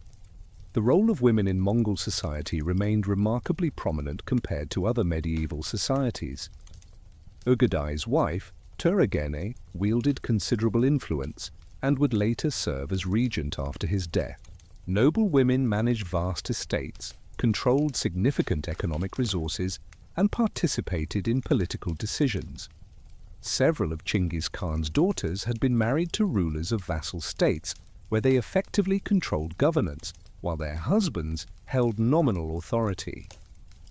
This tradition of female authority would continue throughout the Mongol Empire's existence, though it would gradually weaken as Mongol rulers adopted local customs. The economic transformation under Ögedei was equally significant. The Mongol Empire had become the largest free trade zone in history, with merchants able to travel from Europe to China under Mongol protection. The Silk Road, which had operated intermittently for centuries, now functioned as a superhighway of commerce. Mongol law protected merchants regardless of their origin, and the passport system allowed safe passage across thousands of miles. This unprecedented security and scale of trade began the first real period of economic globalization. Technological and cultural exchange flourished under this Pax Mongolica. Chinese inventions like gunpowder and printing began their journey westward, while Islamic mathematical and astronomical knowledge moved eastward. European techniques for metalworking and mechanical devices found their way to China, while Chinese agricultural innovations spread to the Middle East. This exchange was not accidental but deliberately encouraged by Mongol policy, which recognized that technological superiority required learning from all sources. The religious landscape of the Mongol Empire under Ögedei was remarkably pluralistic. While the Mongol elite generally maintained their traditional shamanic beliefs, they showed genuine curiosity about other religions. Buddhist monks debated Christian priests in the Khan's presence, Muslim scholars explained the Quran to Mongol nobles, and Taoist alchemists promised immortality through their elixirs. This religious dialogue was not mere tolerance, but active engagement, with Mongol leaders seeking wisdom from all traditions while maintaining their political supremacy. Yet beneath this cosmopolitan surface, traditional Mongol culture remained strong, particularly among the common warriors who formed the empire's military backbone. They maintained their felt tents, their seasonal migrations with herds, and their traditional social structures. The great hunts continued, serving both as military exercises and cultural celebrations. The production of ayrag, fermented mare's milk, remained a central ritual of Mongol life. Stories of Genghis Khan's exploits were told around campfires, becoming the mythology that bound Mongol identity together, even as the empire diversified. The infrastructure projects initiated under Ögedei transformed the economic landscape of Eurasia. Roads were improved and protected, with way stations established at regular intervals. Bridges were built over major rivers, facilitating trade and military movement. Irrigation systems were repaired and expanded in conquered territories, increasing agricultural productivity. These projects required massive resources and labor, but they generated returns through increased tax revenue and economic growth. The Mongols understood that a prosperous empire was more valuable than a devastated one. The financial innovations of Ögedei's reign included some of the first experiments with paper money in the western parts of the empire. Inspired by Chinese practice, the Mongols issued certificates backed by silver deposited in Karakoram, allowing merchants to travel without carrying heavy metal currency. While not always successful, these experiments demonstrated Mongol willingness to adopt and adapt financial instruments from conquered peoples. The creation of a standardized system of weights and measures across the empire further facilitated trade and administration. Educational institutions began to appear throughout the empire, though they remained limited compared to later developments. The Mongols recognized that administering diverse territories required literate administrators familiar with local languages and customs. Schools were established in Karakoram and major cities to train a new generation of bureaucrats. While Mongols generally preferred their children to maintain traditional skills, some noble families began sending sons to these schools, creating a class of Mongol administrators who could operate effectively in settled societies. The Grand Council that convened in Karakoram in 1235 made decisions that would reshape the map of Europe and haunt Western consciousness for centuries. Ögedei, secure in his position as Great Khan and with the resources of a vast empire at his disposal, authorized what would become one of the most ambitious military campaigns in history. The Western expedition would not be a mere raid like Jebe and Subutai's earlier reconnaissance, but a systematic conquest intended to extend Mongol dominion to the Western Ocean, wherever that might be. The Mongols had only vague geographic knowledge of Europe, but they knew it contained wealthy cities and fertile lands that could further enrich their empire. The command structure for this expedition reflected both Mongol dynastic politics and military pragmatism. Batu, son of the deceased Jochi, would lead the campaign as the senior prince, asserting his branch's claim to these western territories as their patrimony. But real military authority rested with Subutai, now in his 60s, but still the empire's most brilliant strategist, who had traversed these lands 15 years earlier and understood their peoples and terrain. Other princely grandsons of Genghis Khan would participate, including Möngke and Guyuk, future great Khans whose rivalry would later fracture the empire. This mixture of royal authority and professional military expertise exemplified the Mongol approach to warfare. The force assembled for the European campaign numbered approximately 150,000 warriors, though medieval chroniclers would later inflate this to fantastic millions. This army included not just Mongols but Turks, Chinese engineers, Muslim siege specialists, and conscripts from previously conquered peoples. Each ethnic contingent brought specialized skills that the Mongols had learned to coordinate into a unified military system. The logistical preparation for moving such a force across thousands of miles of varied terrain required years of planning, establishing supply lines, gathering intelligence, and coordinating with forces still engaged in China. The first target was Volga, Bulgaria, a prosperous Muslim state that controlled crucial trade routes along the Volga River. The Bulgars had created a sophisticated civilization at the intersection of European, Islamic, and steppe cultures, growing wealthy from trade in furs, slaves, and precious metals. Their cities were well fortified, and they had successfully resisted previous nomadic invasions through a combination of military force and diplomatic manipulation. But they had made the fatal error of executing Mongol envoys years earlier, an insult that marked them for complete destruction in the Mongol conception of justice. The assault on Volga, Bulgaria in 1236 demonstrated the evolved Mongol approach to conquering settled civilizations. Rather than simply overwhelming the Bulgars with cavalry charges, the Mongols employed sophisticated siege techniques learned from Chinese and Muslim engineers. They surrounded the capital, Belair, with a continuous palisade to prevent escape or resupply, then systematically reduced the walls with catapults and undermining. When the city fell after a siege of several months, the entire population was massacred, and the city was so thoroughly destroyed that its exact location remained unknown for centuries. The destruction of Volga, Bulgaria sent waves of refugees fleeing westward into Russian territories, spreading panic about the approaching storm. The Russian principalities, divided among various princes who spent as much time fighting each other as defending against external threats, were woefully unprepared for what was coming. The warnings from Cumans and Bulgars were often dismissed as exaggerations or viewed as problems affecting only their traditional enemies. Some Russian princes even saw opportunity in the chaos, hoping to expand their territories while their rivals were distracted.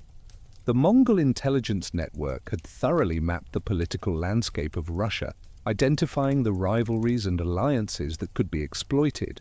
They knew that Grand Prince Yuri II of Vladimir Suzdal was the most powerful Russian ruler, but that his authority was challenged by other princes who might not rush to his aid.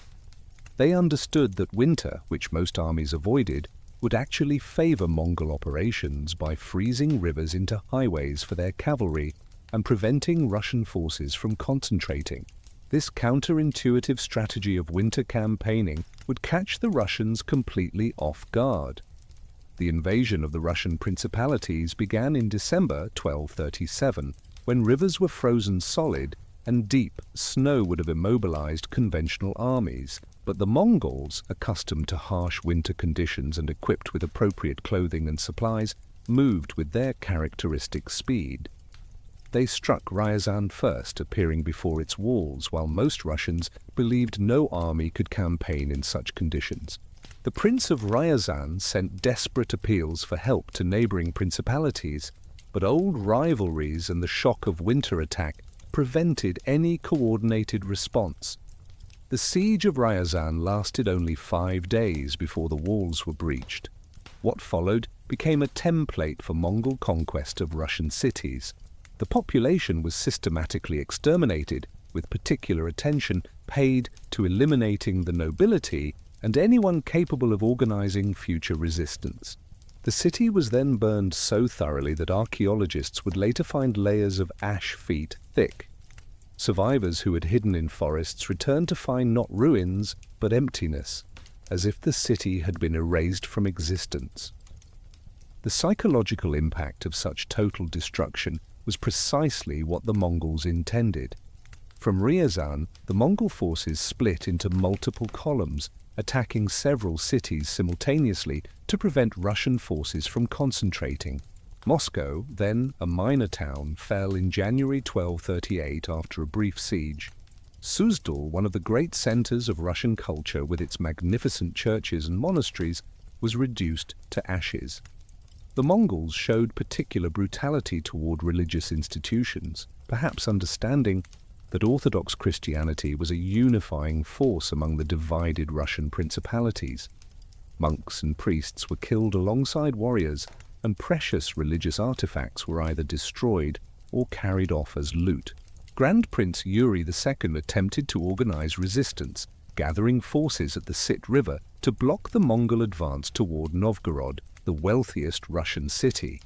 But Mongol reconnaissance was superior, and they located his camp before he was fully prepared.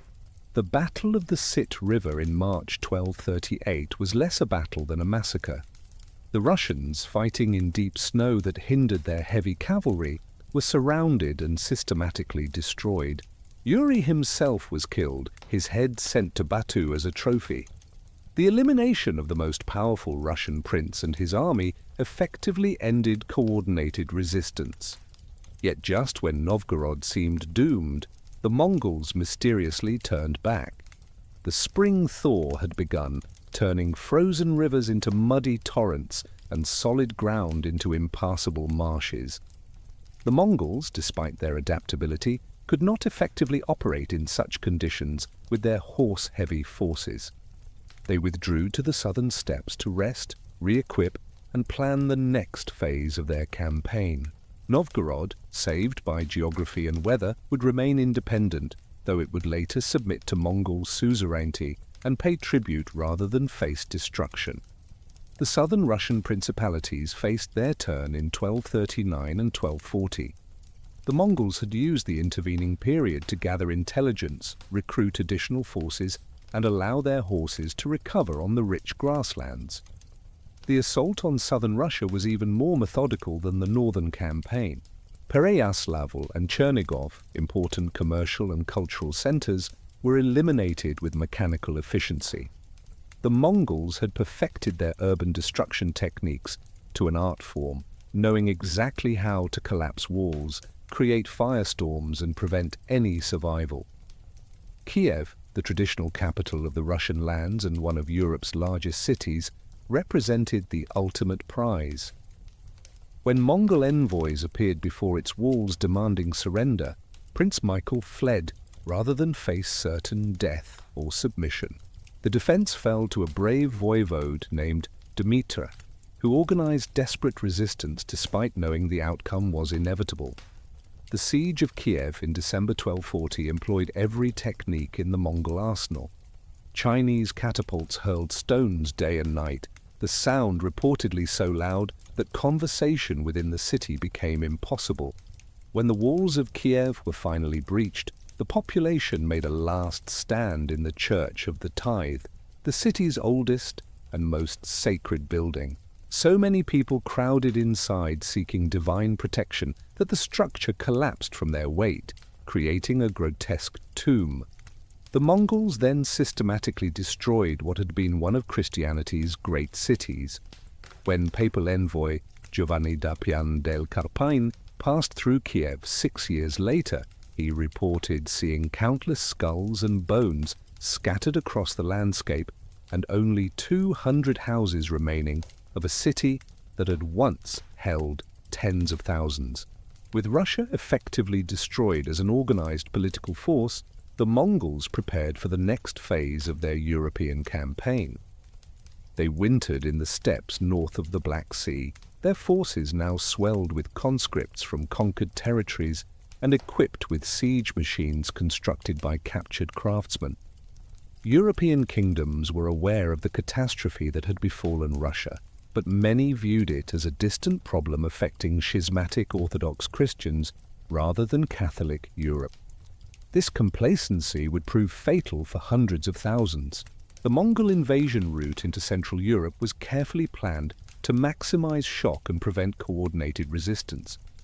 In early 1241, they divided their forces into multiple armies that would traverse the Carpathian passes simultaneously, converging on the Hungarian plain while secondary forces prevented interference from Poland and Bohemia.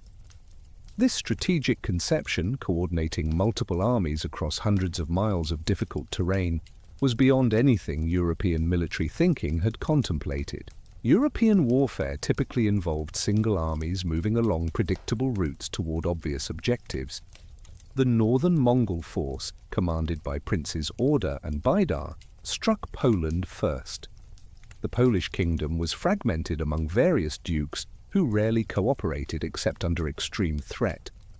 The Mongols exploited this disunity brilliantly, attacking multiple duchies simultaneously to prevent mutual support. Lublin and Zawichost fell in February 1241, followed by the episcopal city of Sandomierz. The speed of advance was so rapid that many Polish nobles learned of the invasion only when refugees appeared at their gates. The climactic confrontation in Poland came at Legnica on April 9, 1241, where Duke Henry II of Silesia had assembled a coalition force, including Polish knights, German mercenaries, and even Templar and Hospitaller military orders. The European army, perhaps 20,000 strong, was formidable by regional standards, with heavy cavalry that had dominated European battlefields for generations. But they were facing an enemy whose tactical sophistication they could not comprehend. The Mongols employed their traditional feigned retreat, drawing the heavy cavalry into exhausting pursuit before wheeling around with coordinated precision. The Battle of Legnica became a massacre that shocked European consciousness. The Mongol use of smoke screens created by burning reeds and possibly crude gunpowder devices confused the European forces and broke their cohesion. When Polish knights finally closed for hand-to-hand combat, they found that Mongol mobility and archery made traditional European tactics obsolete. Duke Henry was killed attempting to rally his forces, and his head was paraded on a Mongol lance. The flower of Polish nobility died on that field, with some accounts claiming that Mongols collected 9 sacks of ears from the fallen as trophies. 2 days after Legnica, the main Mongol force under Batu and Subutai achieved an even more decisive victory at Mohi against the Hungarian army of King Bela IV. Hungary was the most powerful kingdom in Central Europe, and Bela had actually had time to prepare, learning from the disasters that had befallen his neighbors. He assembled perhaps 70,000 troops, including heavy cavalry, infantry, and even some light horse archers inspired by nomadic tactics. The Hungarian force was larger than the Mongol army it faced, and Bela was confident that on his home territory he could defeat these savage invaders. The Battle of Mohi revealed Subutai's tactical genius at its peak.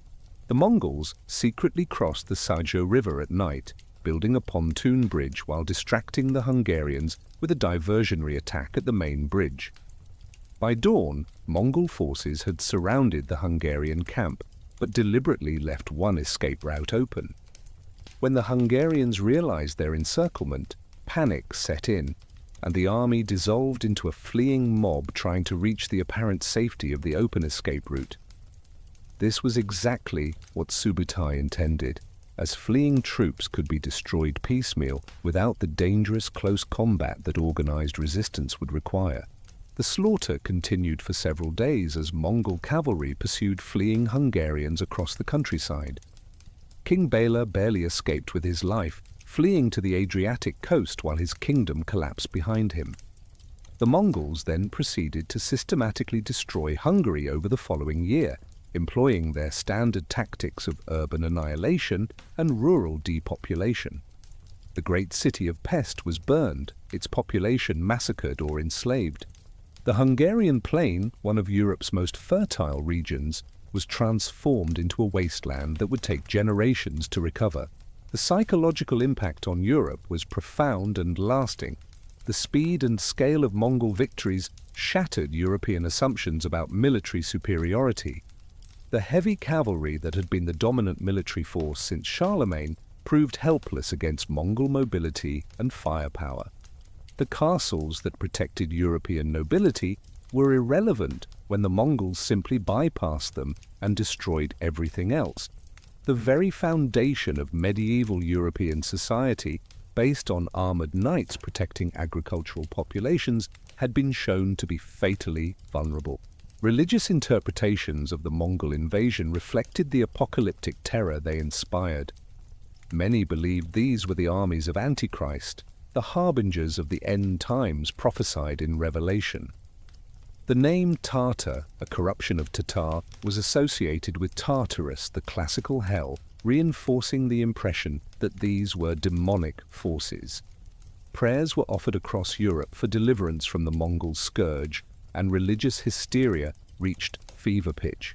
Flagellant movements arose, believing that extreme penance might avert divine wrath manifested through the Mongol invasion. European rulers scrambled to organize resistance, but their response revealed the political fragmentation that made the continent vulnerable.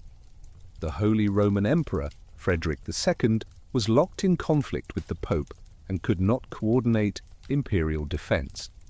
King Louis IX of France, later canonized as Saint Louis, prepared to meet the Mongols if they advanced further west, but he also saw opportunity in Frederick's distraction. The Pope called for a crusade against the Mongols, but the response was lukewarm from rulers more concerned with local conflicts than distant threats. The Mongols spent late 1241 and early 1242 consolidating their conquest of Hungary and probing westward. Mongol scouts reached the outskirts of Vienna and penetrated into Bohemia, spreading panic throughout the German states. Plans were apparently made for the conquest of Austria and Bohemia in the coming campaign season, with Italy and France as ultimate objectives. European chroniclers reported nightmares and visions of Mongol horsemen riding through the streets of Paris and Rome, burning churches and slaughtering Christians. Then, suddenly and inexplicably to European observers, the Mongols withdrew. In March 1242, Batu ordered a general retreat eastward, abandoning conquered territories that had cost so much blood to secure. The Mongol armies moved with their characteristic speed and discipline, but now in reverse, crossing back through the devastated lands they had conquered. By summer, they had withdrawn beyond the Carpathians, never to return in such force. Europe had been granted an almost miraculous reprieve from what seemed certain doom. The reason for this withdrawal became clear only later.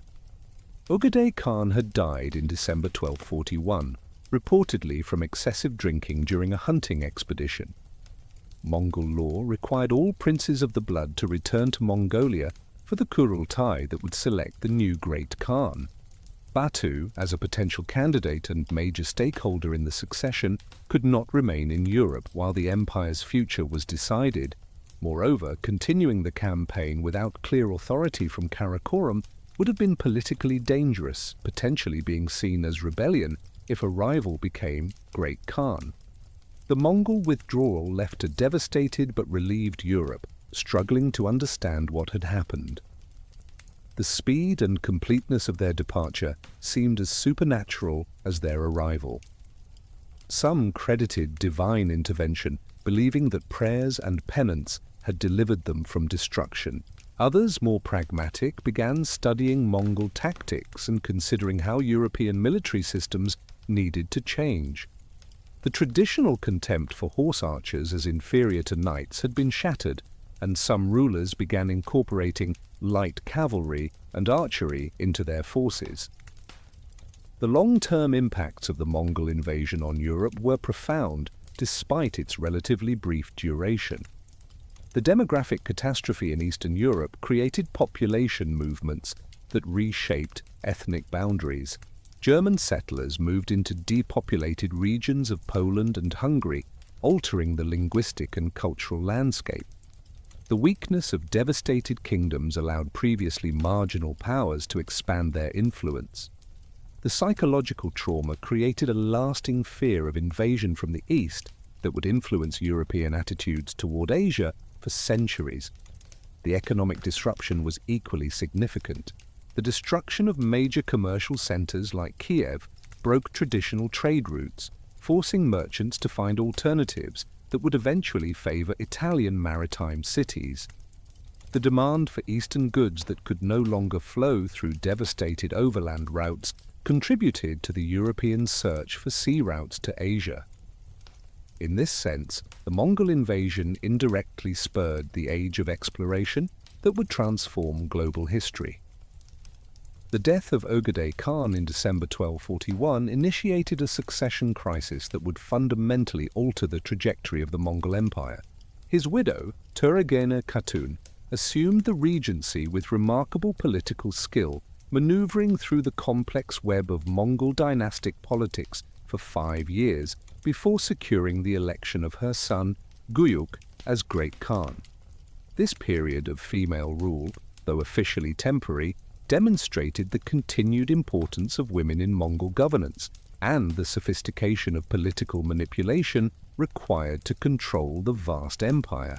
Töregene systematically removed Ögedei's advisors, replacing them with her own supporters, and conducted diplomacy with foreign powers as if she were the legitimate ruler. Guyuk's brief reign from 1246 to 1248 was marked by increasing tensions between the various branches of Genghis Khan's family. He harbored deep resentment toward Batu, who had humiliated him during the European campaign and whose growing power in the Western territories threatened imperial unity. Guyuk began moving troops westward, ostensibly for renewed campaigns, but possibly to confront Batu directly. His sudden death, likely from poisoning though officially attributed to alcoholism, prevented what might have been a catastrophic civil war. The empire needed stable leadership to prevent fragmentation, and the Kurultai of 1251 would prove decisive in determining whether Genghis Khan's vision of universal empire would survive or splinter into competing regional powers. The elevation of Möngke Khan represented a shift in power from the house of Ögedei to that of Tolui, Genghis Khan's youngest son. Möngke, who had distinguished himself in the European campaigns, was a serious, methodical ruler who understood that the empire had grown beyond what loose steppe confederation methods could govern. His election was not without controversy, requiring the purge of Ögedei and Chagatai family members who contested his legitimacy. But once secure in power, Möngke initiated reforms that would transform the Mongol Empire from a collection of conquered territories into a more unified administrative state. The administrative revolution under Möngke was comprehensive and systematic. He ordered a complete census of the empire, the first accurate count of populations from China to Persia. This massive undertaking took years but provided the data necessary for rational taxation and military conscription. Chinese administrative methods were standardized across the empire where applicable, with modifications for local conditions. The decimal system was applied not just to military organization, but to civilian administration, with appointed officials responsible for units of 10, 100, and 1,000 households. Möngke's approach to governance emphasized competence over ethnicity or traditional privilege. He appointed Mahmud Yalavash, a Muslim merchant, to oversee finances and relied heavily on Chinese advisors for administrative matters. The Confucian examination system was partially restored in China, though modified to prevent it from excluding Mongols from power. This meritocratic approach created a more efficient bureaucracy while maintaining Mongol supremacy, a delicate balance that required constant adjustment. The financial reforms under Möngke addressed the chaos that had developed during the Regency period. He standardized weights, measures, and currency across the empire, facilitating trade and taxation. The abuse of commercial privileges by Mongol nobles was curtailed, as their unlimited demands on local populations had been destroying economic productivity. Tax farming, where individuals paid for the right to collect taxes and kept whatever excess they could extract, was abolished in favor of direct collection by salaried officials. These reforms increased imperial revenues while reducing the burden on subject populations. Religious policy under Möngke continued the Mongol tradition of tolerance while becoming more sophisticated. He sponsored a series of religious debates in Karakoram, where Buddhist monks, Taoist priests, Muslim scholars, and Christian theologians argued their positions before the court. These debates were not merely entertainment but serious attempts to understand different belief systems and their potential utility for governance. Möngke himself leaned toward Buddhism, but maintained support for all religions that acknowledged Mongol political supremacy.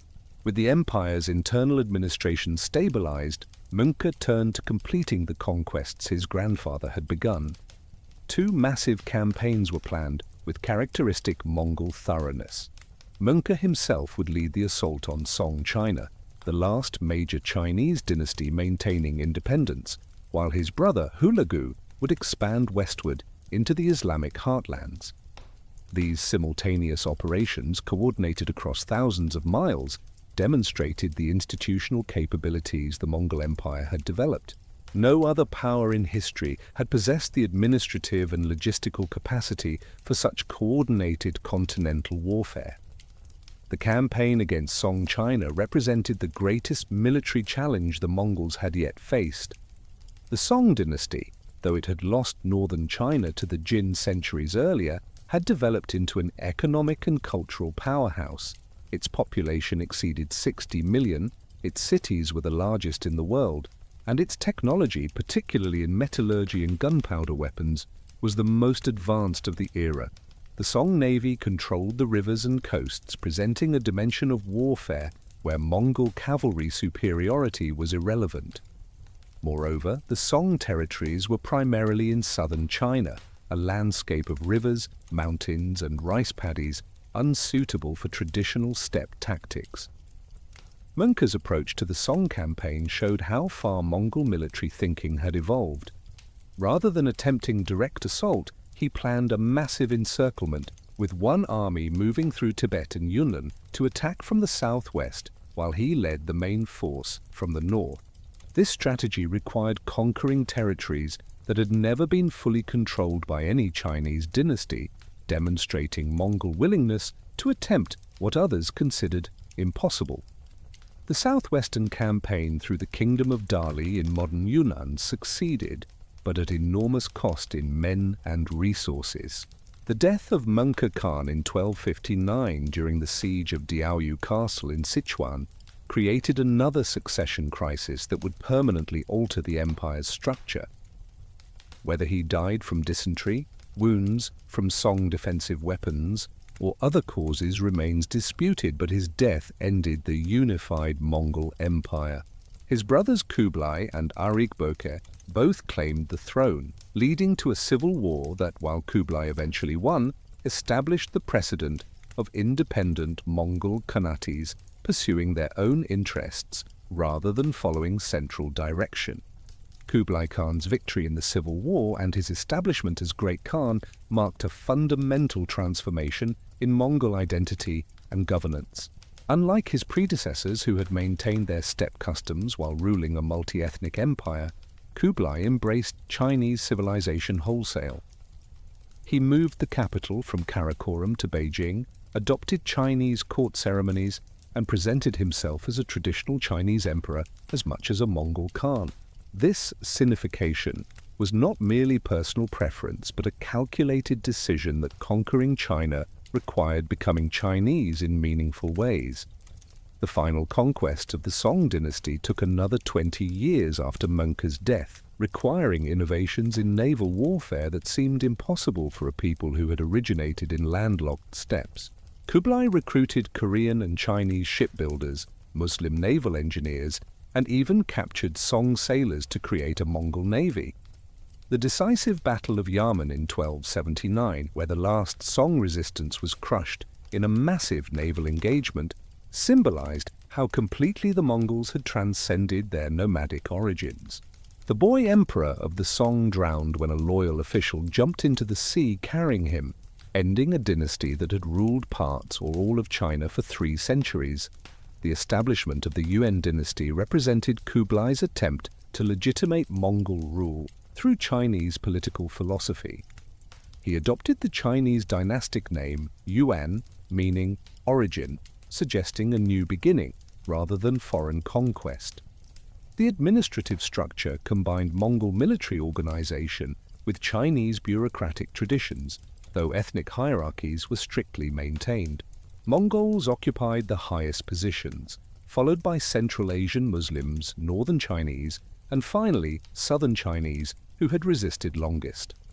This ethnic stratification created resentments that would ultimately doom the dynasty, but initially it maintained Mongol control while utilizing Chinese administrative expertise. Kublai's domestic policies in China showed remarkable sophistication and pragmatism. He restored the Confucian examination system, though modified to ensure Mongol advantages, understanding that governing China required the cooperation of the educated elite. The Grand Canal was extended and improved, facilitating grain transport from the productive south to the political centers in the north. Agricultural production was encouraged through tax incentives and infrastructure investment. The capital at Dadu, modern Beijing, became a cosmopolitan center, where Muslim astronomers worked alongside Chinese scholars and European merchants like Marco Polo served in the administration. Yet Kublai's ambitions extended beyond China to maritime conquests that would prove the limits of Mongol power. The invasion of Japan in 1274 was initially successful, with Mongol forces quickly overwhelming the defenders of Kyushu. But a storm, which the Japanese would call the kamikaze, or divine wind, destroyed much of the Mongol fleet, forcing withdrawal. A second, larger invasion in 1281 met similar fate, with perhaps 100,000 troops lost to storms and Japanese resistance. These failures demonstrated that Mongol adaptability had limits, and that naval warfare presented challenges their traditional methods could not overcome.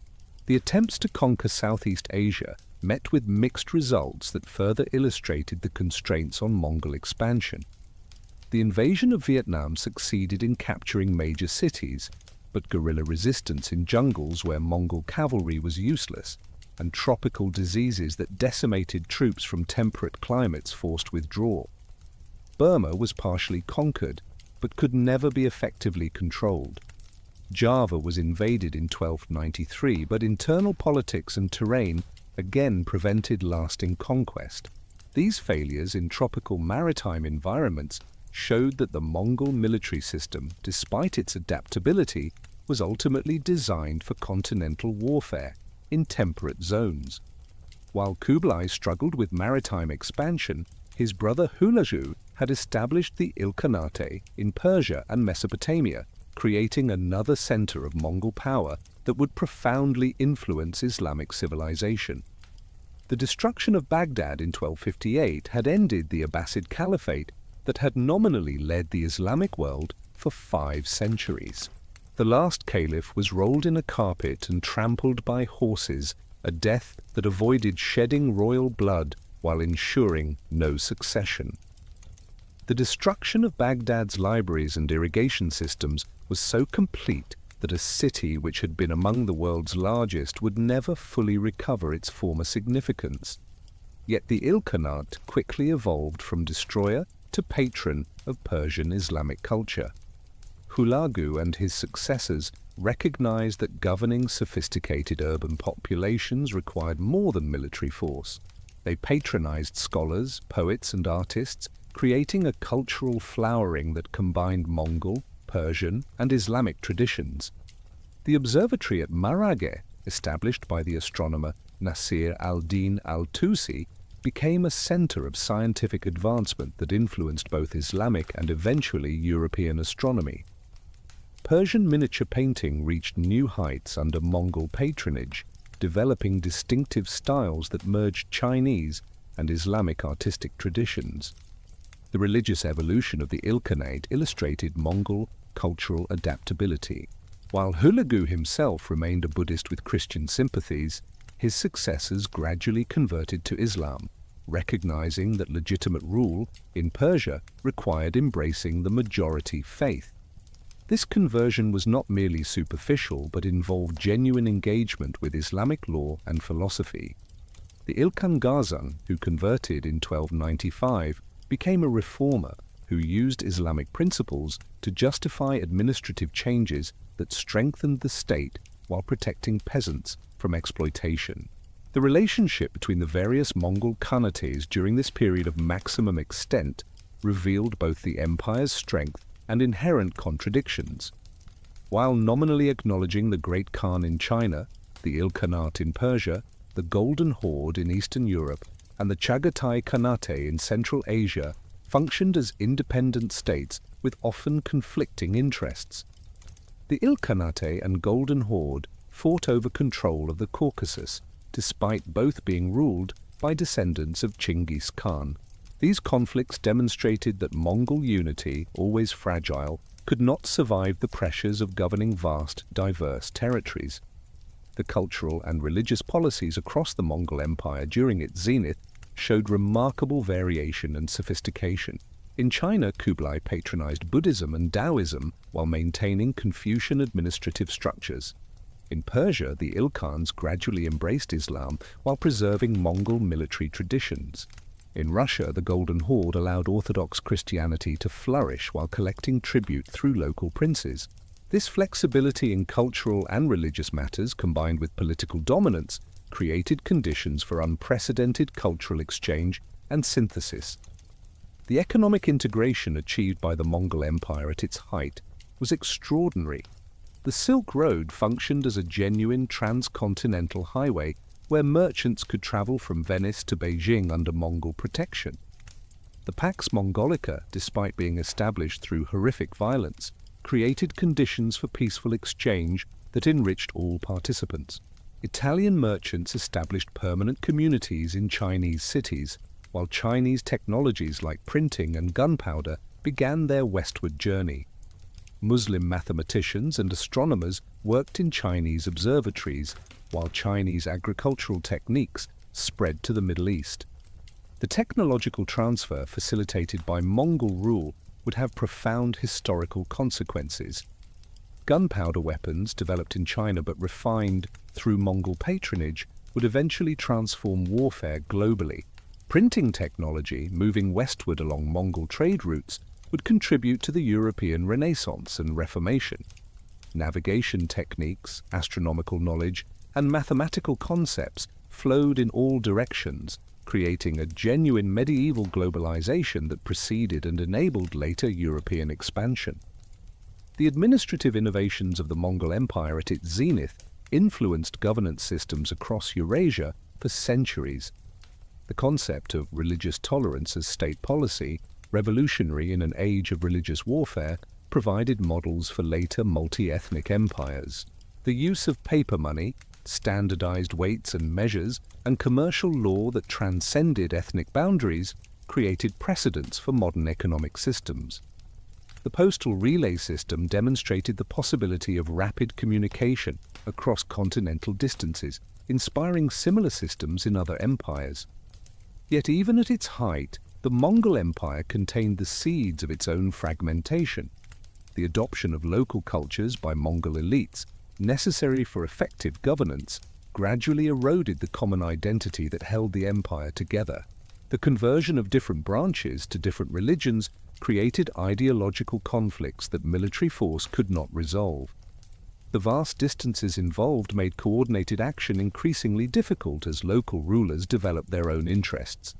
The demographic disparity between Mongol rulers and subject populations meant that assimilation was inevitable, whether Mongols became Chinese, Persian, or Russian in culture.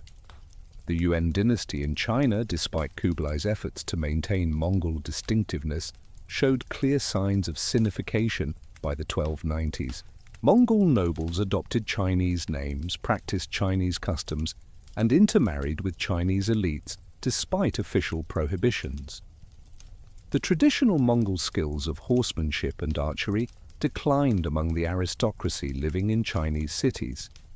The very success of Mongol conquest had created conditions that would eventually dissolve Mongol identity into the far larger Chinese cultural matrix. Similarly, the Ilkhanate in Persia was becoming increasingly Persianized, with Mongol rulers patronizing Persian poetry, adopting Islamic law, and relying on Persian administrators. The Golden Horde, ruling over Russian and Turkic populations, gradually adopted Turkic language and Islamic faith while maintaining Mongol political structures. Only in the original Mongolian homeland did traditional culture remain relatively unchanged, But Mongolia itself had become marginal to an empire whose centers of power had shifted to Beijing, Tabriz, and Sarai.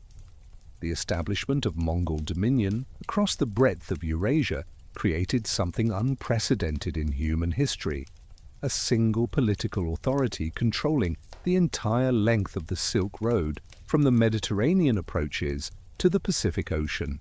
This Pax Mongolica, though born from unprecedented destruction, fostered an era of commercial and cultural exchange that would transform civilizations from London to Kyoto.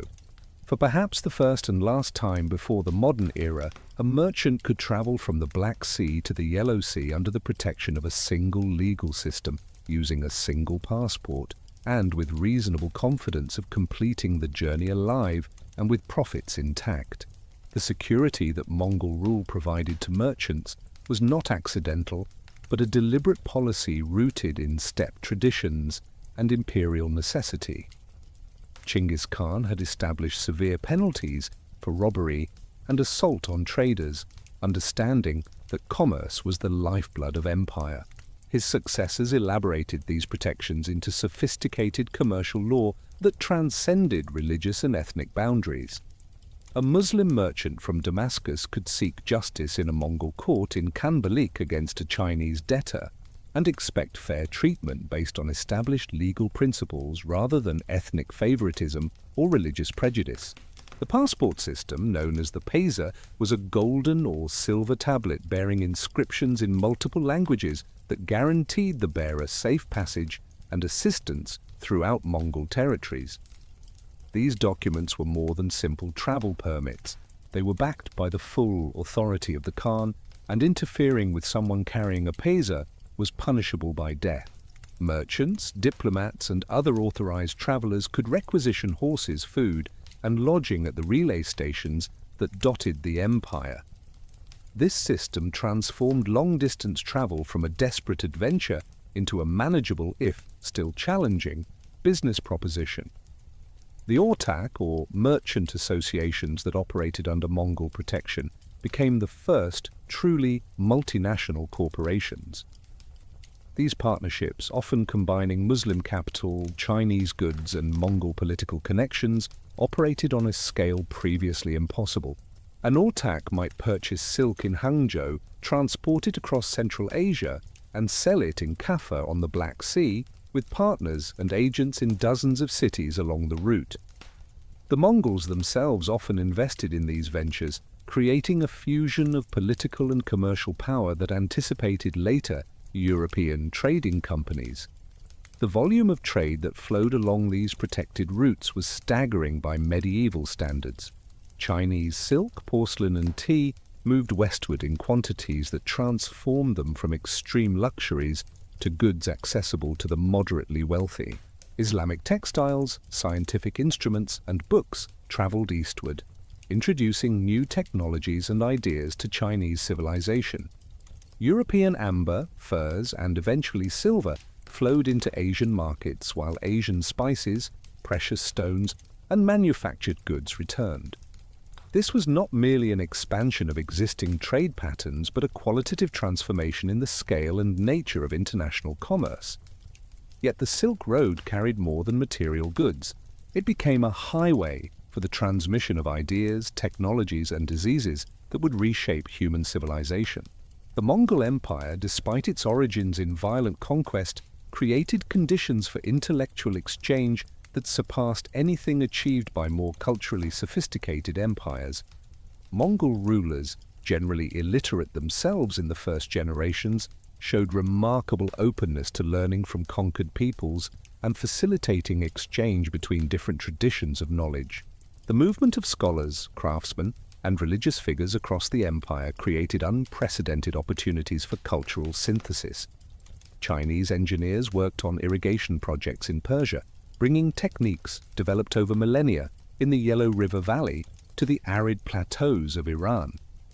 Persian astronomers traveled to Beijing, where they collaborated with Chinese colleagues to create more accurate calendars and star charts.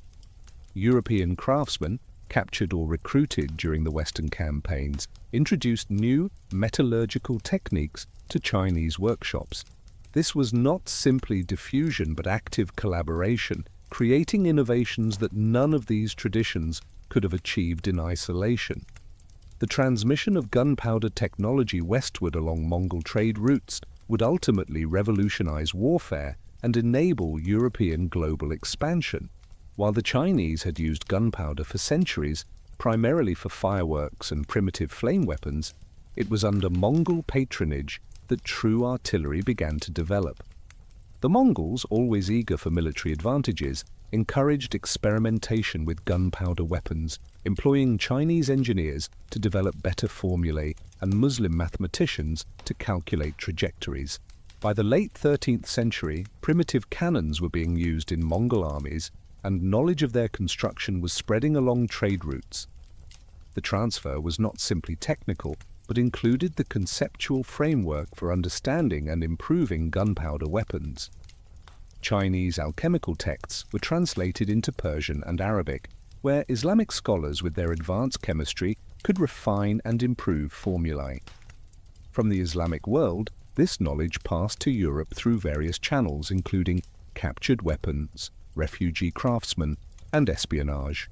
The cannons that would eventually batter down Constantinople's walls and enable European conquest of the Americas were distant descendants of weapons first developed in Chinese workshops under Mongol sponsorship.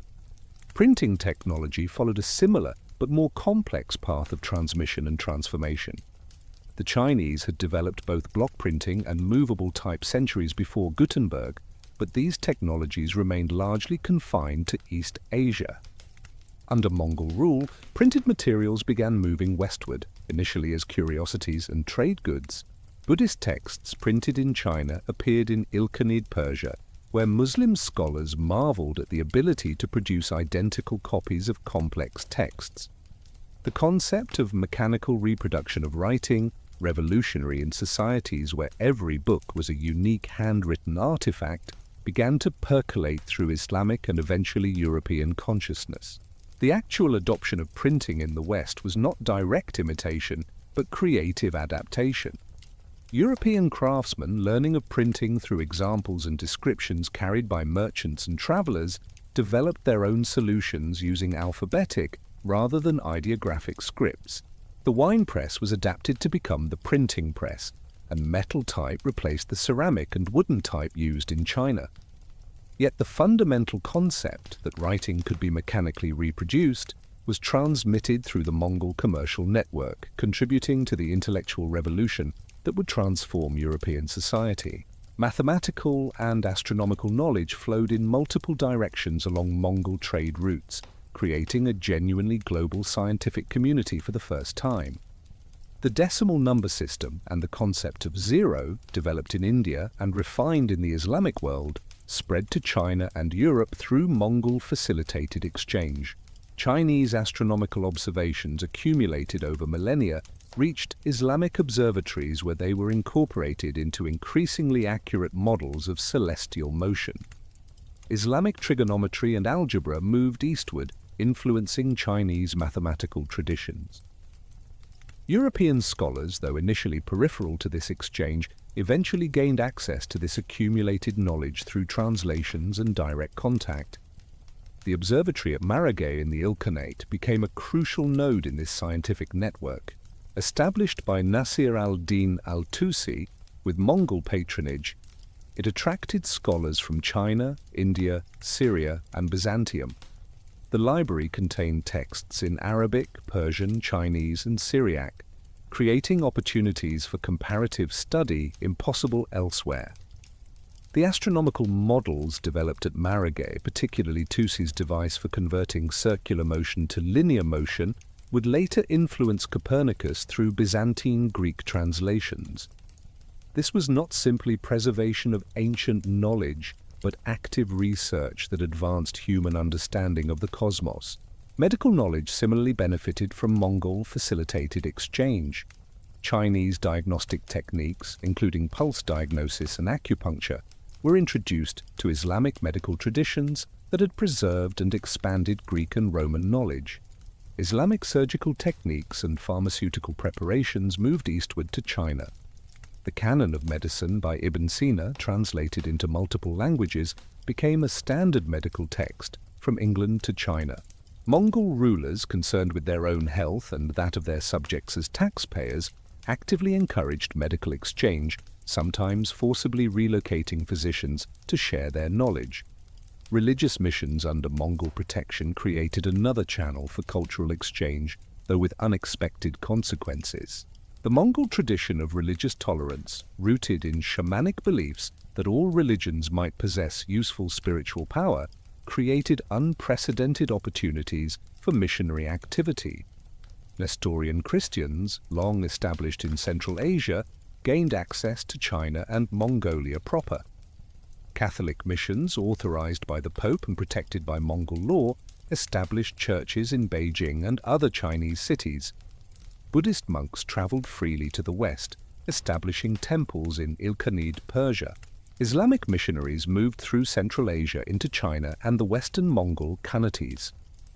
The religious dialogue fostered by Mongol rule went beyond simple missionary activity to genuine theological exchange. The debates organized at various Mongol courts brought together representatives of different faiths to argue their positions before religiously neutral but intellectually curious audiences. Buddhist concepts influenced Islamic Sufism in Central Asia, while Christian theology engaged with Buddhist philosophy in China. Taoist ideas about harmony and balance found resonance in Islamic thought. While few dramatic conversions resulted from these dialogues, they created a level of inter-religious understanding rare in medieval times. The famous journey of Marco Polo, which began in 1271 and lasted 24 years, exemplified the opportunities created by the Pax Mongolica. The young Venetian travelled with his father and uncle, who had already made one journey to Kublai Khan's court, carrying papal letters and oil from the Holy Sepulchre. Their ability to traverse the entire Asian continent, though certainly challenging and dangerous, would have been impossible without Mongol protection and infrastructure. The Polos were not unique. Hundreds of European merchants, diplomats, and adventurers made similar, if less well-documented, journeys. Marco Polo's account, dictated while a prisoner in Genoa and widely dismissed as fantasy by contemporaries, provided Europe with its first comprehensive view of Asian civilization. His descriptions of paper money, coal burning, and the wealth of Chinese cities seemed impossible to Europeans living in a far less developed economy. Yet his account was generally accurate, if sometimes exaggerated, and provided practical information about routes, customs, and commercial opportunities that would guide European expansion 2 centuries later. The book became one of the most copied manuscripts in Europe, inspiring countless merchants and eventually explorers like Columbus to seek the wealth of the East. Other travelers left equally valuable, if less famous, accounts. The Franciscan monk John of Montecorvino established a Catholic archdiocese in Beijing and translated the New Testament into Mongolian. His letters back to Europe described Chinese civilization with admiration and provided intelligence about Mongol politics and military capabilities. Rabban Bar Sauma, a Nestorian Christian monk from Beijing, traveled in the opposite direction, visiting Constantinople, Rome, and Paris as an ambassador from the Ilkhanate. His account provides a unique Asian perspective on medieval Europe, noting with surprise the violence between Christian nations and the relative poverty of European cities compared to those of Asia. Ibn Battuta, the great Muslim traveller, whose journeys exceeded even Marco Polo's in distance, benefited enormously from Mongol protection and infrastructure. Though travelling slightly after the empire's peak, he could still move from Morocco to China using networks established during the Pax Mongolica. His accounts provide invaluable descriptions of the cultural synthesis occurring in Mongol territories, from Chinese Muslims in Quanzhou to Mongol converts to Islam in Central Asia. His ability to find Muslim communities and Islamic law courts throughout the Mongol Empire demonstrated how religious networks had adapted to and benefited from Mongol rule. The Mongol postal system, the yam, was perhaps the most impressive infrastructure project of the medieval world, surpassing even Roman roads in its scope and efficiency. Relay stations were established every 20 to 30 miles along major routes, each maintaining fresh horses, supplies, and personnel. The system extended from Eastern Europe to the Pacific, with branch routes reaching into India, Southeast Asia, and the Middle East. Official messengers could cover 200 miles per day, speeds that would not be matched until the railroad age. The yam served multiple functions beyond government communication. Merchants with appropriate authorization could use the system, paying fees that provided revenue for its maintenance. Intelligence gathered at relay stations was systematically collected and forwarded, giving Mongol rulers unprecedented awareness of events across their territories. The system also facilitated cultural exchange, as books, artworks, and technological samples could be rapidly transported between distant regions. The organizational principles of the yam influenced postal systems in China, Persia, Russia, and eventually Europe. The economic impact of the Mongol commercial system extended far beyond the luxury trade in silk and spices.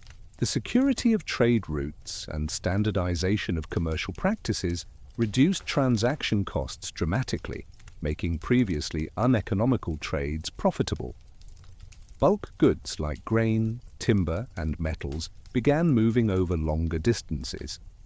Regional specialization increased as areas could focus on their comparative advantages, knowing they could trade for other necessities.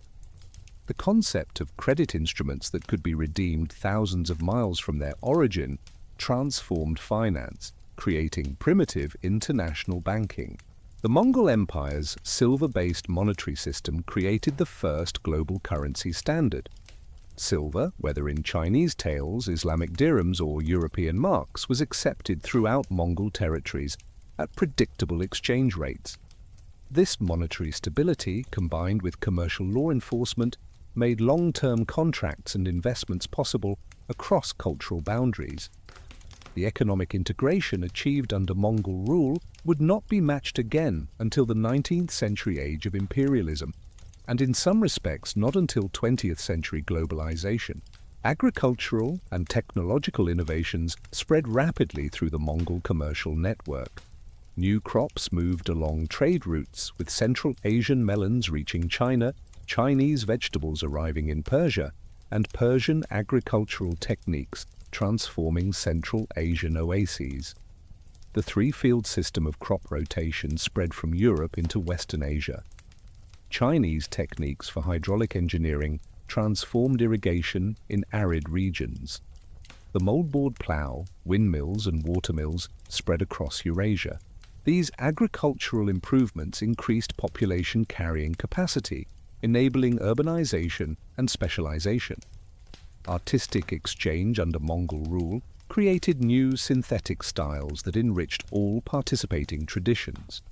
Chinese landscape painting techniques influenced Persian miniaturists, creating the distinctive Ilkhanid style that combined Chinese naturalism with Islamic geometric patterns.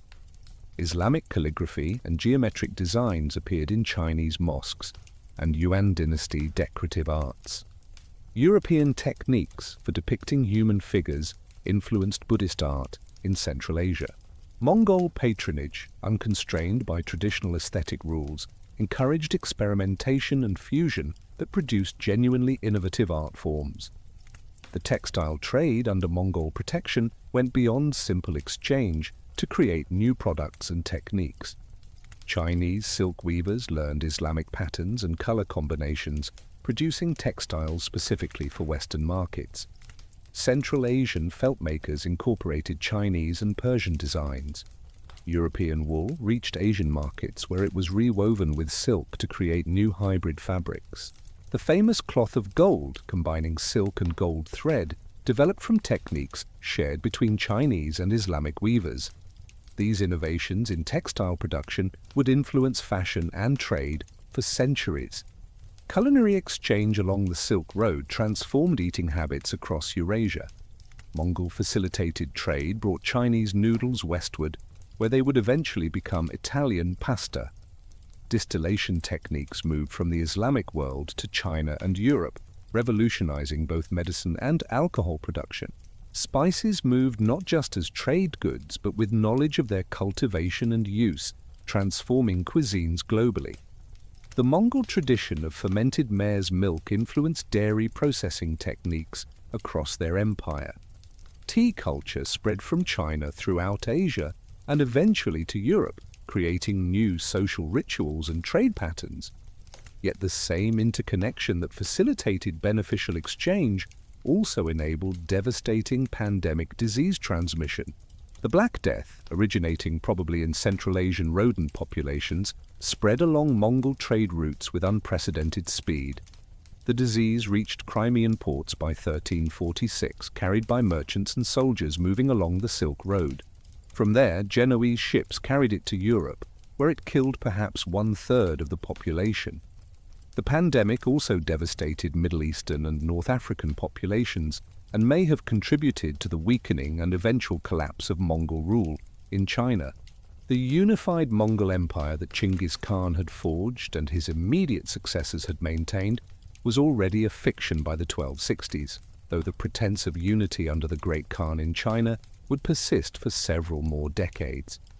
The vast distances involved, the pull of local cultures, and the inherent tensions in Mongol succession practices had created 4 effectively independent khanates that pursued their own interests while maintaining nominal allegiance to the Yuan dynasty.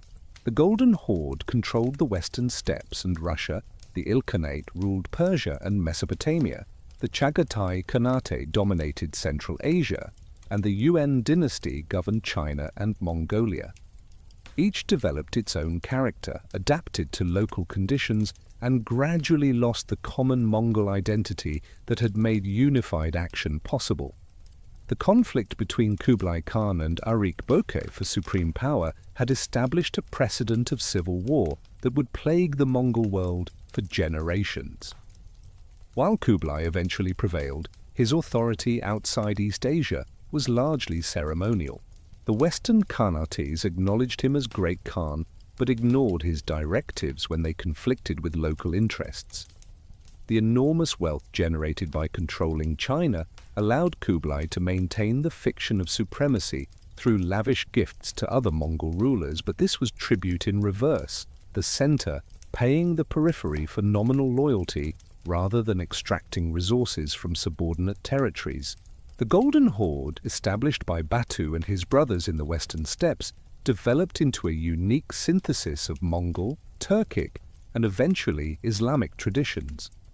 The capital at Sarai on the lower Volga became a significant city, with permanent buildings, mosques, and markets, though the Khans maintained their nomadic heritage by camping in elaborate tent cities outside the walls. The Horde's control over Russia was indirect but effective, ruling through Russian princes who competed for the Khan's favor and the right to collect tribute from their fellow Russians. This system minimized administrative costs while maximizing revenue extraction, allowing a relatively small Mongol Turkic elite to dominate a much larger Slavic population. The gradual conversion of the Golden Horde to Islam, beginning in the 1280s under Möngke Khan and becoming official under Özbek Khan in the 1320s, fundamentally altered its character and relationships. The adoption of Islam aligned the Horde with the Turkic peoples they ruled and the wealthy Muslim merchants who controlled much of the trans-Eurasian trade. It also created an ideological barrier with their Christian Russian subjects and generated conflict with the Ilkhanate, which initially remained Buddhist or Christian-leaning. The wars between the Golden Horde and Ilkhanate over control of the Caucasus, despite both being ruled by descendants of Genghis Khan, demonstrated how religious and economic interests had superseded Mongol unity. The Ilkhanate in Persia underwent even more dramatic cultural transformation. Hulagu and his immediate successors attempted to maintain Mongol traditions while ruling one of the most sophisticated civilizations in the Islamic world. They built Buddhist temples and Christian churches, maintained shamanic practices, and initially treated Islam with suspicion given Muslim resistance to Mongol conquest. But the demographic reality of ruling millions of Muslims with a few thousand Mongols made cultural accommodation inevitable. Intermarriage, despite official discouragement, created a mixed elite that was increasingly Persian in culture while maintaining Mongol political structures. The conversion of the Ilkhan Ghazan to Islam in 1295 marked a turning point that transformed the Mongol conquerors into defenders of Persian Islamic civilization. Ghazan was not merely nominally Muslim, but became a reformer who used Islamic law to justify administrative changes that strengthened state power while protecting productive populations. He ordered the destruction of Buddhist temples and Christian churches, reversing decades of Mongol religious tolerance. His reforms of taxation, land tenure, and military organization were presented as a return to Islamic principles, though they actually represented innovative adaptations of Mongol, Persian, and Islamic traditions. The Chagatai Khanate in Central Asia faced unique challenges that led to a distinctive developmental path. Ruling the heart of the old Silk Road, they controlled enormous wealth from trade, but governed diverse populations ranging from sophisticated urban dwellers in Bukhara and Samarkand to nomadic Turkic tribes in the steppes. The Chagatai Khans attempted to maintain traditional Mongol nomadic culture longer than other branches, viewing the urbanization of their cousins with suspicion. This conservatism created internal tensions as the western parts of the Khanate, centered on wealthy Central Asian cities, increasingly diverged from the eastern regions that remained primarily nomadic.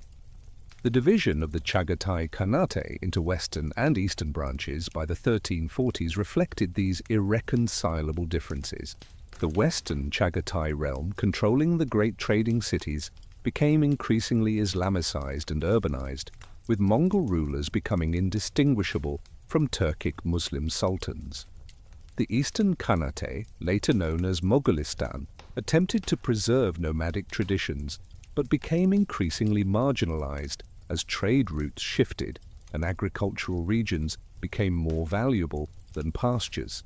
This split demonstrated the impossibility of maintaining traditional Mongol culture while governing sedentary populations.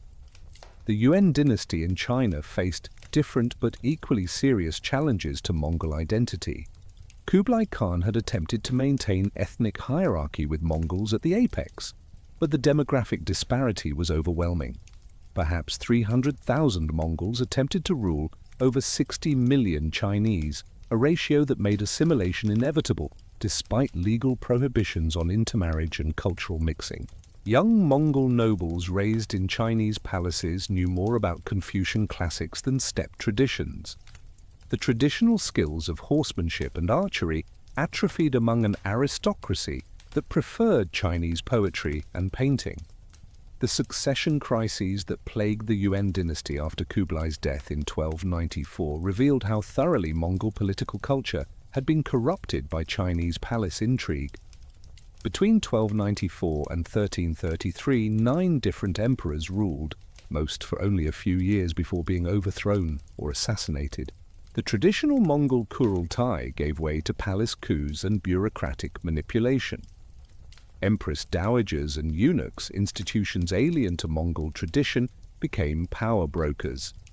The Mongol military, once the terror of the world, became a ceremonial force more concerned with court positions than combat readiness. The Black Death that erupted in the 1330s and spread along Mongol trade routes delivered a catastrophic blow to an already fragmenting empire. The disease likely originated in marmot populations in the Central Asian steppes, where Mongol and Turkic peoples had long recognized the danger of sick animals, but may have been driven by warfare or economic pressure to hunt in infected areas. The speed of transmission along Mongol commercial networks that had facilitated so much beneficial exchange now became vectors for pandemic disease. Caravans carried infected fleas and rats across continents, while the movement of armies spread disease to previously isolated populations. The demographic catastrophe caused by the plague fundamentally altered the balance of power throughout the Mongol world. The Golden Horde, heavily dependent on trans-Eurasian trade, saw its economic foundation destroyed as trade routes became death traps. The Ilkhanate, already weakened by succession disputes, lost perhaps a third of its population, making effective governance impossible. The Chagatai Khanate fragmented completely as local strongmen seized power in the chaos. Even China, despite attempts at quarantine, suffered massive mortality that weakened Yuan authority and emboldened Chinese resistance movements. The collapse of Mongol power created a vacuum that ambitious local leaders rushed to fill. In China, the Red Turban Rebellion, combining Buddhist millenarianism with Chinese nationalism, spread rapidly through regions devastated by plague and governmental collapse. In Persia, the Ilkhanate disintegrated into competing successor states, with Mongol, Turkic, and Persian warlords carving out territories. In Russia, Moscow began to assert itself against a weakened Golden Horde, laying foundations for future Russian expansion. The Mongol Empire was dissolving back into its constituent parts, with local cultures reasserting themselves against a weakened foreign elite. Into this chaos stepped Timur, known to history as Tamerlane, who would attempt to recreate the Mongol Empire through even greater violence than Genghis Khan had employed. Born around 1336 near Samarkand, Timur claimed descent from Genghis Khan through a female line, though this connection was probably fabricated. He was culturally Turkic Mongol, Muslim in religion, but animated by the same vision of universal conquest that had driven the Mongols. His rise from minor noble to conqueror of much of Asia demonstrated that the Mongol model of empire building through superior military organization and calculated terror remained viable even as the original Mongol states collapsed. Timur's military campaigns from 1370 to 1405 carved out an empire stretching from Moscow to Delhi, from Damascus to the borders of China. His methods exceeded even Mongol brutality, with pyramids of skulls becoming his signature, sometimes numbering in the tens of thousands. The sack of Delhi in 1398 resulted in the death of perhaps 100,000 people in a single day. Isfahan revolted against his tax collectors and saw 70,000 citizens beheaded, their skulls piled into towers that stood for centuries. Yet Timur was not merely a destroyer. He systematically transported craftsmen, artists, and scholars to his capital at Samarkand, creating a cultural center that rivaled any city of its time. The Timurid Empire represented both continuity and transformation of Mongol traditions. Timur employed the same tactics of mobility, siege warfare, and psychological terror that had made Mongol armies invincible. He organized his forces on the decimal system, promoted based on merit rather than birth, and coordinated multiple armies across vast distances. Yet he was also thoroughly Islamic, presenting his conquests as jihad and patronizing Islamic architecture, poetry, and scholarship. The magnificent buildings he commissioned in Samarkand, combining Chinese, Persian, and Arab architectural traditions, represented a synthesis possible only in the post-Mongol world. Timur's confrontation with the Ottoman Empire at the Battle of Ankara in 1402 demonstrated that the Mongol military tradition remained superior to contemporary alternatives when properly employed. The Ottoman army, which had been steadily conquering Byzantine and European territories, was completely destroyed and Sultan Bayezid I was captured. This victory temporarily saved Constantinople from Ottoman conquest and showed European powers that the Turkish threat they feared was itself vulnerable to forces from deeper in Asia. Yet Timur's empire, like the Mongol Empire before it, depended entirely on continuous conquest and personal leadership. The death of Timur in 1405 while marching to conquer China ended the last serious attempt to recreate the unified Mongol Empire. His successors, the Timurids, became patrons of art and science rather than world conquerors. Under rulers like Ulugh Beg, who built an astronomical observatory that produced star charts of unprecedented accuracy, Samarkand experienced a cultural golden age. But the Timurid Empire fragmented rapidly, with various descendants establishing regional kingdoms that were gradually absorbed by surrounding powers. The age of steppe empires dominating sedentary civilizations was ending, though it would take centuries for this transformation to complete. In China, the Yuan dynasty finally collapsed in 1368 when the Ming dynasty succeeded in expelling Mongol rulers after decades of rebellion. The last Yuan emperor fled north to Mongolia, where his descendants continued to claim the title of Great Khan, though their authority extended only to scattered Mongol tribes. The Ming systematically erased Mongol influence from Chinese culture, presenting their rule as liberation from foreign oppression. The Great Wall was rebuilt and extended, creating a physical and psychological barrier between Chinese civilization and the steppe peoples who had dominated it. Yet Mongol influence on Chinese military organization, administrative practices, and territorial extent proved impossible to eliminate completely. The fragmentation of the Golden Horde proceeded more gradually but no less completely. By the 15th century, it had split into several successor khanates including Kazan, Astrakhan, and Crimea, each pursuing independent policies and often fighting among themselves. The rise of Moscow as a unified Russian state, capable of resisting and eventually conquering these fragments, represented a fundamental shift in the balance of power between steppe and forest. Ivan the Terrible's conquest of Kazan in 1552 and Astrakhan in 1556 marked the beginning of Russian expansion into territories that had been dominated by steppe peoples for millennia. The Crimean Khanate survived longer than any other Mongol successor state, maintaining independence until Russian annexation in 1783. As vassals of the Ottoman Empire, the Crimean Tatars continued the tradition of steppe cavalry raids, conducting slave raids into Poland and Russia that maintained the terror associated with Mongol heritage. Yet they were increasingly anachronistic, cavalry armies in an age of gunpowder, raiders in an era of standing armies and fortified frontiers. Their survival for so long demonstrated the residual power of Mongol military traditions, but also their ultimate obsolescence in a changing world.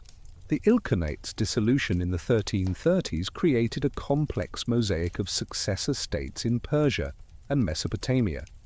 Various Mongol, Turkic, and Persian dynasties competed for power, with boundaries constantly shifting and legitimacy often claimed through real or fabricated connections to Genghis Khan.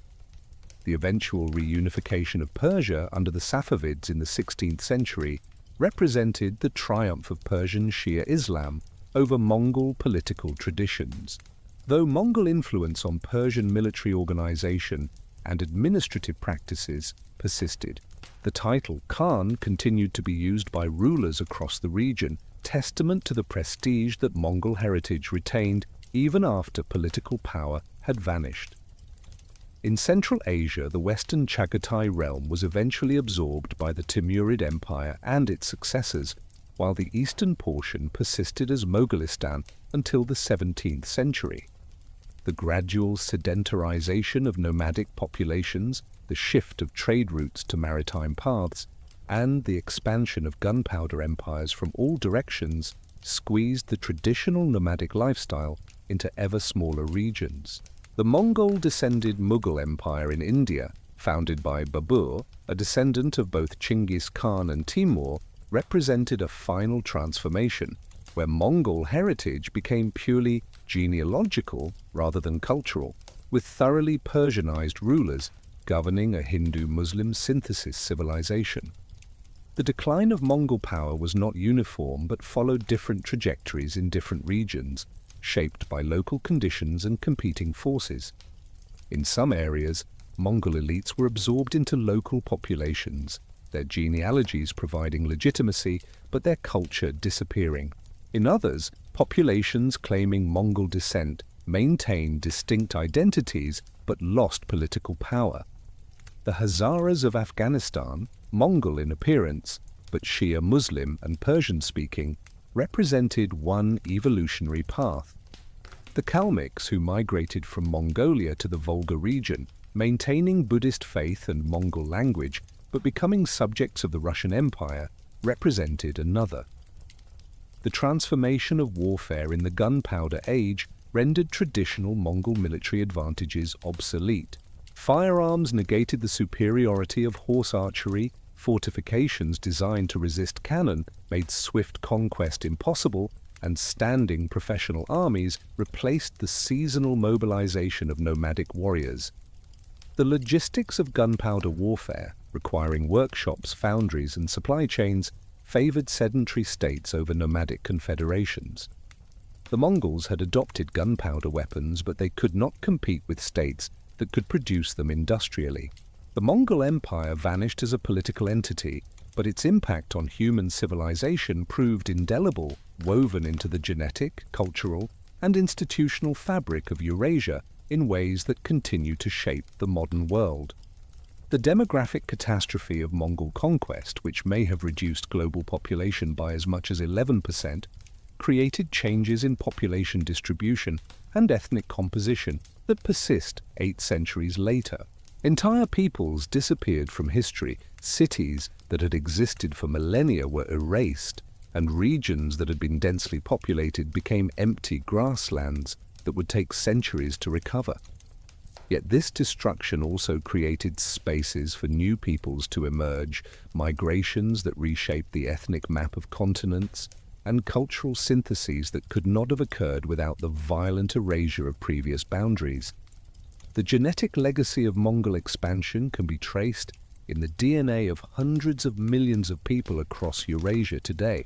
Studies suggest that approximately 16 million men, about 0.5% of the global male population, carry Y chromosomes that descend from a single individual who lived at the time of Genghis Khan, almost certainly the great conqueror himself, or a close male relative.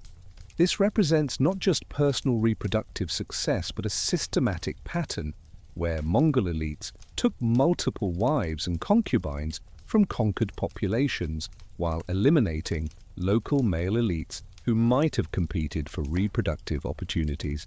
The genetic impact extends far beyond this single lineage, with Mongol genetic markers found from Eastern Europe to the Pacific, testament to the thoroughness of Mongol population mixing. This genetic legacy intersects with cultural identity in complex ways that continue to generate political and social tensions.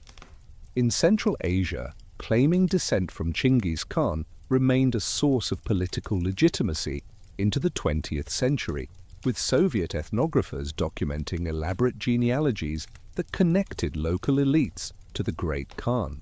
In Russia, the saying, "Scratch a Russian and find a Tatar," reflects the deep Mongol influence on Russian genetics and culture that nationalist historians have often tried to minimize. The Hazaras of Afghanistan, visibly Mongol in appearance, but culturally Persian and religiously Shia, face discrimination partly because their features serve as reminders of historical trauma. The transformation of military science by Mongol innovations continued to influence warfare long after horse archery became obsolete. The concept of deep battle, coordinating multiple forces across vast theaters to achieve strategic rather than merely tactical victory, was pioneered by Mongol generals and rediscovered by modern military theorists. The German blitzkrieg of World War II, with its emphasis on mobility, concentration of force at decisive points, and psychological warfare, unconsciously recreated Mongol operational principles with mechanized forces. Soviet deep battle doctrine, developed by military theorists who studied Mongol campaigns, explicitly drew lessons from Subutai coordinated operations across Eastern Europe. The Mongol emphasis on intelligence gathering and psychological warfare established precedents that modern military establishments still follow. The systematic use of propaganda, the deliberate manipulation of information to confuse and demoralize enemies, and the exploitation of ethnic and religious divisions within enemy territories were Mongol innovations that became standard military practice. The concept of special operations forces, elite units operating behind enemy lines to gather intelligence and create disruption, can trace their conceptual origins to Mongol reconnaissance units that operated independently for months across hostile territory. The administrative innovations of the Mongol Empire provided models for subsequent multi-ethnic empires struggling to govern diverse populations across vast territories. The Russian Empire adopted wholesale the Mongol system of population registration, taxation based on household units, and collective responsibility for communities. The decimal organization system appeared in various forms in Ottoman, Mughal, and Chinese military organization. The concept of religious tolerance as state policy, revolutionary when introduced by Genghis Khan, became a necessity for empires governing religiously diverse populations, influencing policies from Mughal India to Habsburg Austria.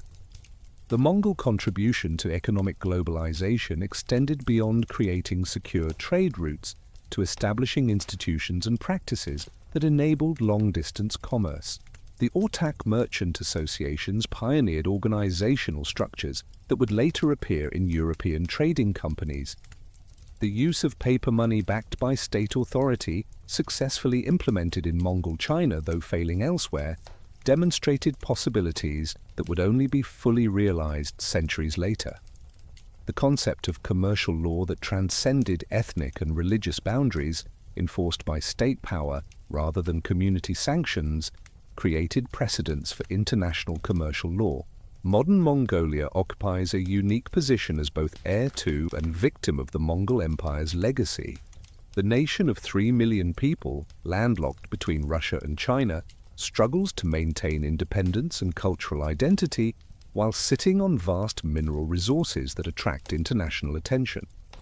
The communist period from 1924 to 1990 saw systematic suppression of traditional culture, with Cyrillic script replacing traditional Mongolian writing and Soviet-style modernization destroying nomadic lifestyles. Yet the democratic revolution of 1990 brought a passionate revival of interest in Genghis Khan and the imperial period, with the great conqueror becoming the symbol of national independence and cultural pride. The modern Mongolian state has embraced Genghis Khan as a national icon to a degree that sometimes concerns outside observers who remember only the destructive aspects of Mongol expansion. His image appears on currency, vodka bottles, and the facades of buildings. The international airport is named after him, as are universities, streets, and countless businesses. This celebration is not merely nationalist kitsch, but reflects genuine struggle to reclaim historical identity after centuries of foreign domination. For Mongolians, Genghis Khan represents not a bloodthirsty conqueror, but the founder of their nation, the lawgiver who created their written language, and the leader who briefly made Mongolia the center of the world, rather than a periphery squeezed between greater powers. The archaeological exploration of Mongol history has accelerated dramatically in recent decades, aided by new technologies and international cooperation. The search for Genghis Khan's tomb continues to captivate researchers, though many Mongolians oppose its discovery, believing the great Khan should rest undisturbed.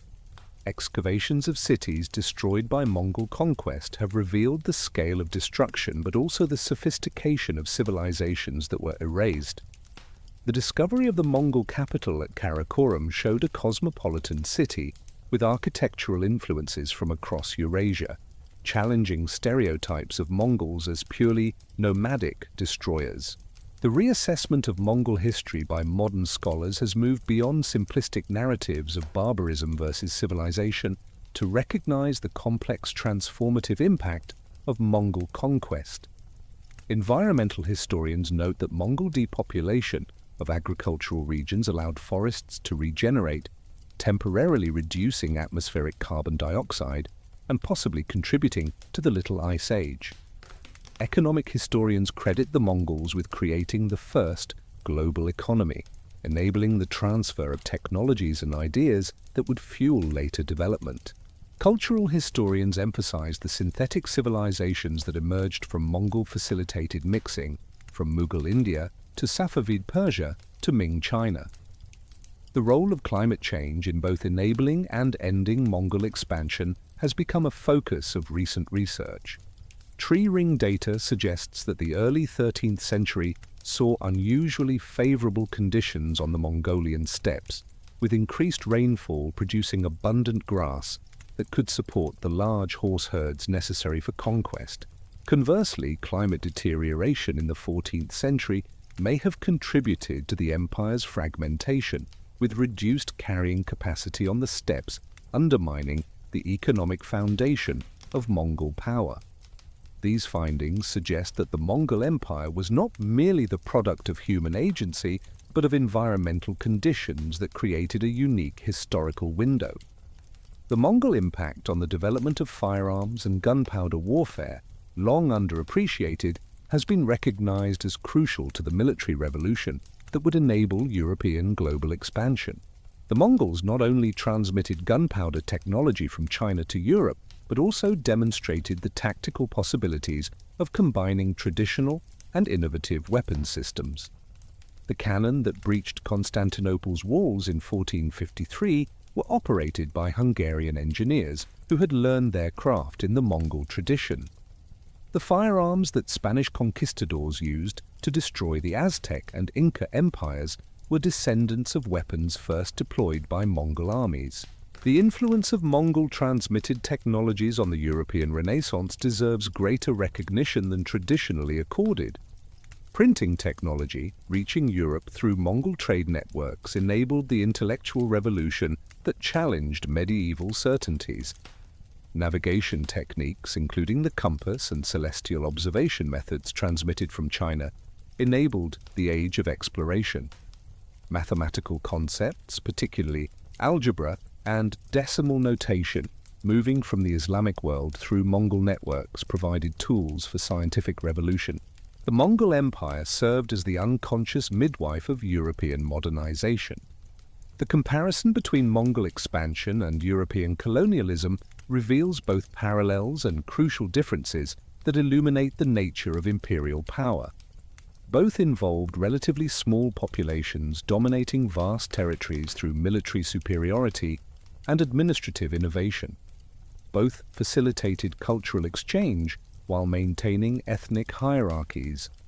Both justified conquest through ideological claims of superiority, whether based on divine mandate or civilizing mission.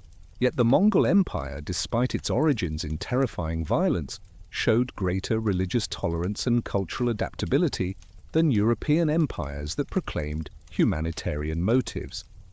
The Mongol model of empire, based on extraction of resources through local intermediaries while maintaining military superiority, influenced all subsequent land-based empires.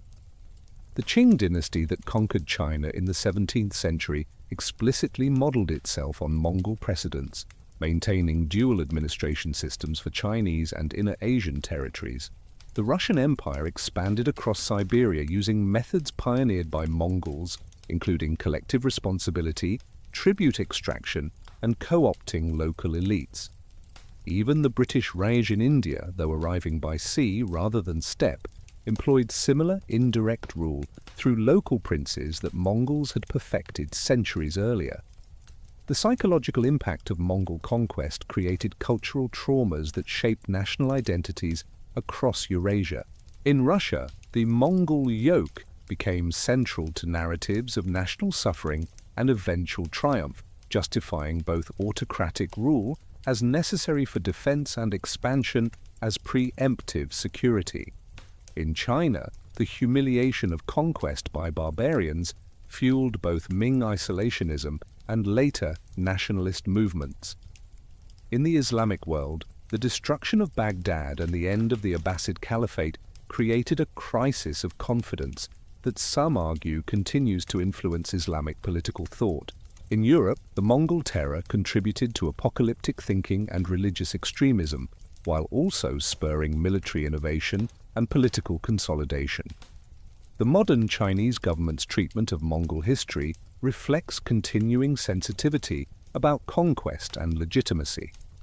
The Yuan dynasty is officially celebrated as part of Chinese history, with Kublai Khan presented as a Chinese emperor who happened to be ethnically Mongol. This incorporation serves contemporary political purposes, justifying Chinese sovereignty over Inner Mongolia and Tibet by claiming historical precedent. Yet the same government restricts Mongolian language education and suppresses cultural expressions that might support separatist sentiments, demonstrating that the legacy of conquest remains politically volatile 8 centuries later. The economic lessons of Mongol trade facilitation resonate in contemporary globalization debates. The Pax Mongolica demonstrated both benefits and dangers of economic integration, with increased prosperity and technological exchange, but also pandemic disease transmission and cultural disruption. The Mongol example suggests that economic globalization requires political stability and institutional frameworks that current international systems struggle to provide. The rapid collapse of Mongol trade networks when political unity failed offers warnings about the fragility of global economic integration. The environmental impact of Mongol conquest provides unexpected perspectives on human-climate interaction. The reforestation of depopulated agricultural lands during the Mongol period sequestered significant carbon, while the reduction in human population decreased emissions from burning and agriculture. Some climate scientists argue that Mongol conquest created a measurable cooling effect, demonstrating that pre-industrial human activities could influence global climate. This historical example complicates narratives about human environmental impact and raises questions about the relationship between civilization and ecological sustainability. The historiographical evolution in understanding Mongol impact reflects broader changes in how historians approach the past. 19th century historians, operating within frameworks of racial hierarchy and progressive development, saw Mongol conquest as barbarism temporarily interrupting civilization's advance. Mid-20th century Marxist historians emphasized economic factors, viewing Mongols as representing a nomadic mode of production doomed to be superseded by agricultural and industrial societies. Recent world history approaches emphasize connection and exchange, viewing the Mongol Empire as a crucial bridge between previously isolated civilizations that enabled the emergence of genuine global history. The popular culture representation of Mongols has gradually shifted from pure villainy to more complex portrayals, though stereotypes persist. Films and novels increasingly present Mongol characters as complex individuals operating within different cultural frameworks rather than simple savages. Video games set in the Mongol period allow players to experience empire building from Mongol perspectives.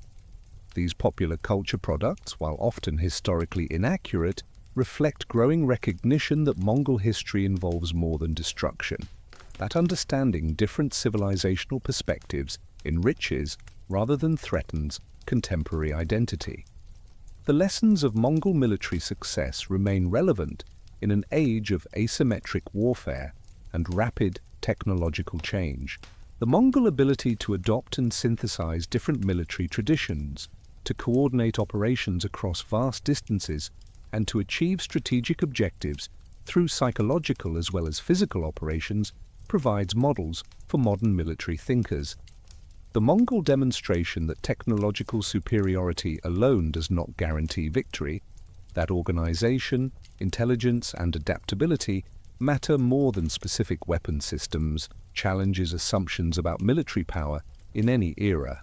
The question of whether Mongol conquest ultimately benefited or harmed human development remains contentious and perhaps unanswerable. The immediate devastation was undeniable, with millions killed and centuries of accumulated culture destroyed.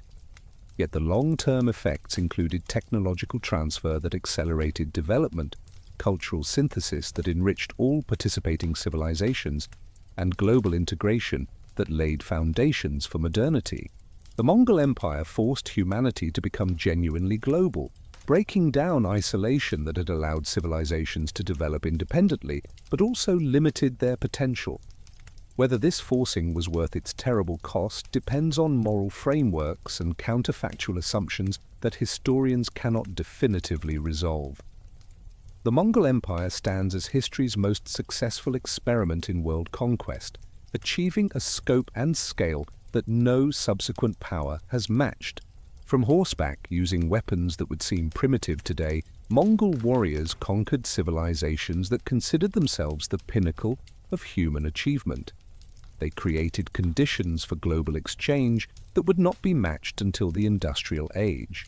They demonstrated that military superiority could overcome any technological or numerical disadvantage through superior organization and will. They proved that nomadic peoples, long dismissed by sedentary civilizations as peripheral barbarians, could dominate world history. As night falls across the Mongolian steppes where this story began, the landscape appears unchanged from 8 centuries ago when Temüjin first united the tribes. The endless grasslands still ripple in waves when the wind blows, horses still graze on the sparse vegetation, and nomadic herders still follow seasonal patterns established millennia ago. Yet this apparent continuity masks profound transformation. The isolation that once protected and imprisoned steppe peoples has been broken forever. The descendants of Mongol warriors are more likely to live in cities than yurts, more familiar with smartphones than composite bows. The empire that once stretched from sunrise to sunset exists only in memory, monuments, and DNA scattered across continents. The Mongol Empire's ultimate legacy lies not in territory conquered or dynasties established, but in demonstrating human capacity for transformation. A marginal people from a harsh land proved capable of reshaping the entire world, not through predetermined destiny, but through adaptation, innovation, and will. They showed that historical trajectories are not inevitable, that established civilizations can be overturned by unexpected forces, that connection and exchange can emerge from conquest and destruction. The Mongol moment in world history was brief, perhaps 150 years of expansion and dominance, yet it altered permanently humanity's understanding of its own possibilities and limitations. In forcing the world to become one, however violently and temporarily, the Mongols created the conceptual framework for the global civilization that continues to emerge, however fitfully, 8 centuries after Genghis Khan first united the tribes beneath the eternal blue sky.